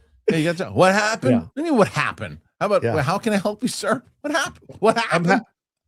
I'm having this issue with Culligan. Same situation. We get water delivered every month, and the guy has been late 3 times. And I call customer services last time, and the woman was like, he's behind. He's probably going to get there sometime this week. I go, this week? Right. When this week? Right. And she goes, I have no idea, but sometime this week. And I go, okay, now it's usually customary for you guys to like give a little discount because you're behind and we're going to be out of water. And she's like, yeah, okay. I guess we can credit you a bottle. And I was like, what the fuck is wrong with you? Like, where did customer service go? It's out the window, dude. It's out the window. Man. Some people are absolutely 100% right. They're saying people just aren't trained the right way anymore. Yeah. We got a couple more. We got a couple more while we were talking. All right. Let's see. We did that one. Sorry. We did that one. I'm trying. Where did we leave off on? I can tell you my grandkids. I did that one too. Sorry, I lost on my show. All right, let's see. Marcus Longoni, have you guys seen what data centers do to the water limit? It's not sustainable. Yeah, I don't know enough about the stats, though. I really don't. I don't want to play. Marcus, businesses have been screwing neighborhoods, cities, counties, states over for decades in this country.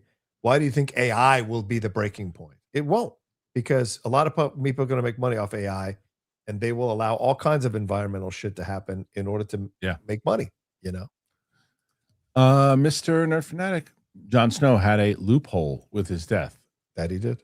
Yep, sure that. Yeah. Clip Champ Razor. King Motion Control is where you want to look if you want to give a film performance and turn it into an AI film. Kling. Okay. Kling. Sorry. Kling Motion. Got it. Alex, just tuned in and just learning from you guys Robert Duvall died. Shit. You ever seen Secondhand Lions? Have I? Yeah, him and Michael Caine with Haley Joel Osment. That was a good movie. Oh, yes.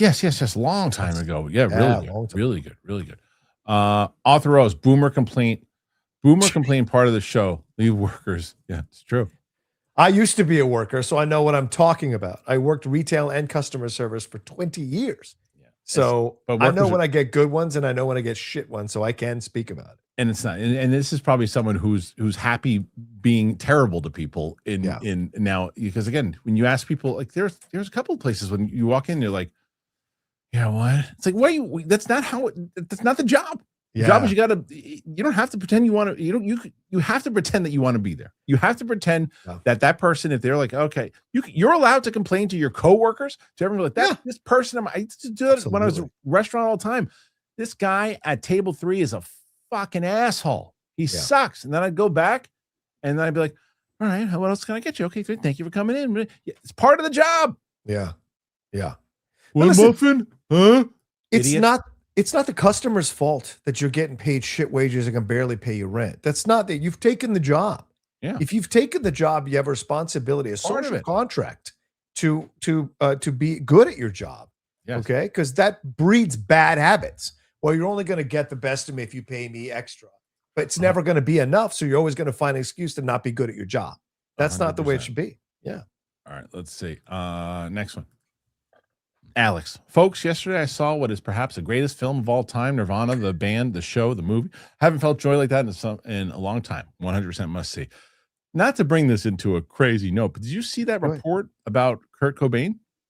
No. What is this? There was like a forensic guy, like scientist guy, that says that he didn't commit suicide. Yeah, well, I didn't want to say because unalived himself. Yeah, that it was actually a homicide. I believe that from the beginning. But this is look at that report. It just came out like a week ago, 2 weeks ago. There's a forensic guy who says that from what he looked at and the retracing it, he is convinced this was not what it says it was. Yeah, I've yeah. never believed it was that he Crazy. unalived himself. I Yeah. always thought there was something involved. Wow. But I'm glad I didn't know that they had a thing, a movie coming out. It's cool. Armada, still curious if Sean is in the next Apatow movie. Blew it. 28 Vasco. I worked retail for 22 years. There's definitely a shift in attitude with younger generations. Yes. Yeah, I could see we it. think they're owed everything and they don't have to crazy. work. Younger generations want to be the CEO of the company as soon as they walk through the door. There's such an entitlement to them that it drives me nuts sometimes. Not everyone, right? Because I also see people out in the streets protesting. I'm really proud of the young generation, the way they're out there fiercely protesting for things that are going on in our society right now. A lot of love. But there's a lot of this generation that is DGAF about everything. And it's like, come on, man. Like, you got to dial into society. Yeah. Let's see. Armada. Oh, he did that one. Sorry. Okay. That's Spencer Drake. Please add Nirvana, the band show movie to your watch list. Incredibly creative and absurdly funny. Would make an amazing reaction. I don't know. You see, the reaction is always like, but people are going to watch it. People told me that people were going to watch the Muppets reaction. Nobody did. Really? Saul. Oof. No. Roka, you're missing out. When you shut someone up in a crowded movie theater, you walk out there feeling like Wyatt and Doc walking out of the OK Corral. Oh, baby. I've shut many people up in movie theaters. I know, but he's saying altercations. I know, but that's what I'm saying. That's why John doesn't need to do that. He's gonna. Yeah. I don't want to go to jail. You're right. You don't need to do that. Two more. Okay. Gerard, 8846. David Leitch and Statham movie, Take My Money. Movie is called Jason Statham Stole My Bike. Right. That's the new one. That's is it a new one? Is that real? Oh, it's real. He's playing himself. And it'll be Jason Statham Stole My Bike. That's it's real. Hilarious. Mike Joyce. I knew Courtney loved it. Now that's not what they said. That's not what they say. That's not the report. Yeah, that's not the report. Jordan McIntyre. If anyone can create AI films in 5 minutes, where is the benefit for companies? Oversaturation. I mean, they're going to have to monitor it. They're going to have to monitor what they're going to be able to do. And look, and it's the same way. Like, look, anybody can make, and look, granted, anybody can make a regular film with an iPhone. Yeah, with an iPhone. Anybody can, right? It just, is it going to be good in the same way, and very different tools and very aware. But someone made this, like, if you and I sat down and put in prompts and camera shots of what we wanted to see, and then Christopher Nolan did it, I'm going to guess that Christopher Nolan's AI movie is probably going to be better than ours. Exactly. Right? Yes. So creative people, it's not that creative people are not going to be involved with the AI stuff. The problem is that there's just a lot of shortcuts. Yeah. I sat there on a Saturday a couple weeks ago because of Kevin Spence, and I watched a crap ton of AI Star Wars movies. Yeah. There was one that was good, and I watched like 20. There was one that was good. So it's not a matter of everyone can do it. Sure, everyone can do it. It doesn't mean everyone's talented enough to do it. Right. That talent is still going to matter when it comes to this stuff. Yeah, Even the clips that you see online now, they're not all great. No, it's going to be a while before they even perfect it too. But the imagery is getting close. But the robotic delivery is still there. Right. We did that one already. I think so. Okay. I am Too Fly Cam. I think younger generations realize this country was sold out from under their feet by older generations. Just my opinion, though. Welcome to America. Every generation feels that way. It's true. I mean, come on. Yeah. What Eric did you Henderson were protesting in the 60s, for God's sake? I know. Snyder have any scoops on donkeys in space? No. see, the thing is, we got to realize is now Snyder's on guard now to realize that there's always something coming from me. So you got to do it real slick. And I thought we had him with Sean Maroney, but Roka just forgot that we were even doing it. So we'll get him again. My bad. Orange Grove. Warner Brothers Netflix internal talks must be souring. Warner Brothers now suddenly down for Paramount. Interesting stuff. They didn't say they were down for Paramount. They said they were opening the door. That's what they said. I think that they nailed it with the speculation of just upping the price and getting stockholders a little bit more excited about what else can we get. Yeah. Anyway, all right, John. So 75. Good start. Good start. Not too bad. 75. Thank you, guys. What's going on in the channel? Where can they see you? Yeah, you can come and hang out with me on the John Roca channel here, youtube.com/John Roca Says. A lot of stuff going on. Of course, the Hot Mic Geek Buddies will be reviewing the United Seven Kingdoms as well. We'll have Hot Mic later. Spill the Tequila tomorrow night. I might go, if I go see both Wuthering Heights and Crime 101 today. I will might go live tonight, just talk about those movies and talk about whatever else is going on in the world on my channel tonight as well. And of course, the Cinephiles, which people have been talking about already throughout the show today. My new podcast, my podcast rather, our new episode, A Few Good Men, is up for people to listen. And PLD, go F yourself, buddy. You're younger than me, but I look younger than you. So that's the difference there with your talkies. All right. Take care. Love. John Roca out. Thank you guys for being here. Appreciate it. Again, 75. Really, really good. Like the start. Tomorrow's me, Mike, and Roxy. I have my next big phone call for as I told you, once I have more conversations about the project, I'm going to give you updates Monday. So hopefully getting closer and closer to being able to launch this thing. So I think that's it. Apple Podcasts, Spotify, anywhere podcasts are found. I'll have the Game of Thrones reaction with me and Sam up tomorrow. Red Wedding's coming on Friday. Pretty pumped about that. So Kill Bill. If anybody didn't watch that with me and Ming, please do that. It's going to be part 2 is coming out soon. And I think that's about it. So thank you guys so very much. I appreciate you. Check out our great, wonderful sponsors here today. Really helps the show. Check out the Discord, all that and more. And we'll see you guys on the flip side. Will Roxy and Mike be broken tomorrow? I wish I knew. I haven't used that one in a while, so why not?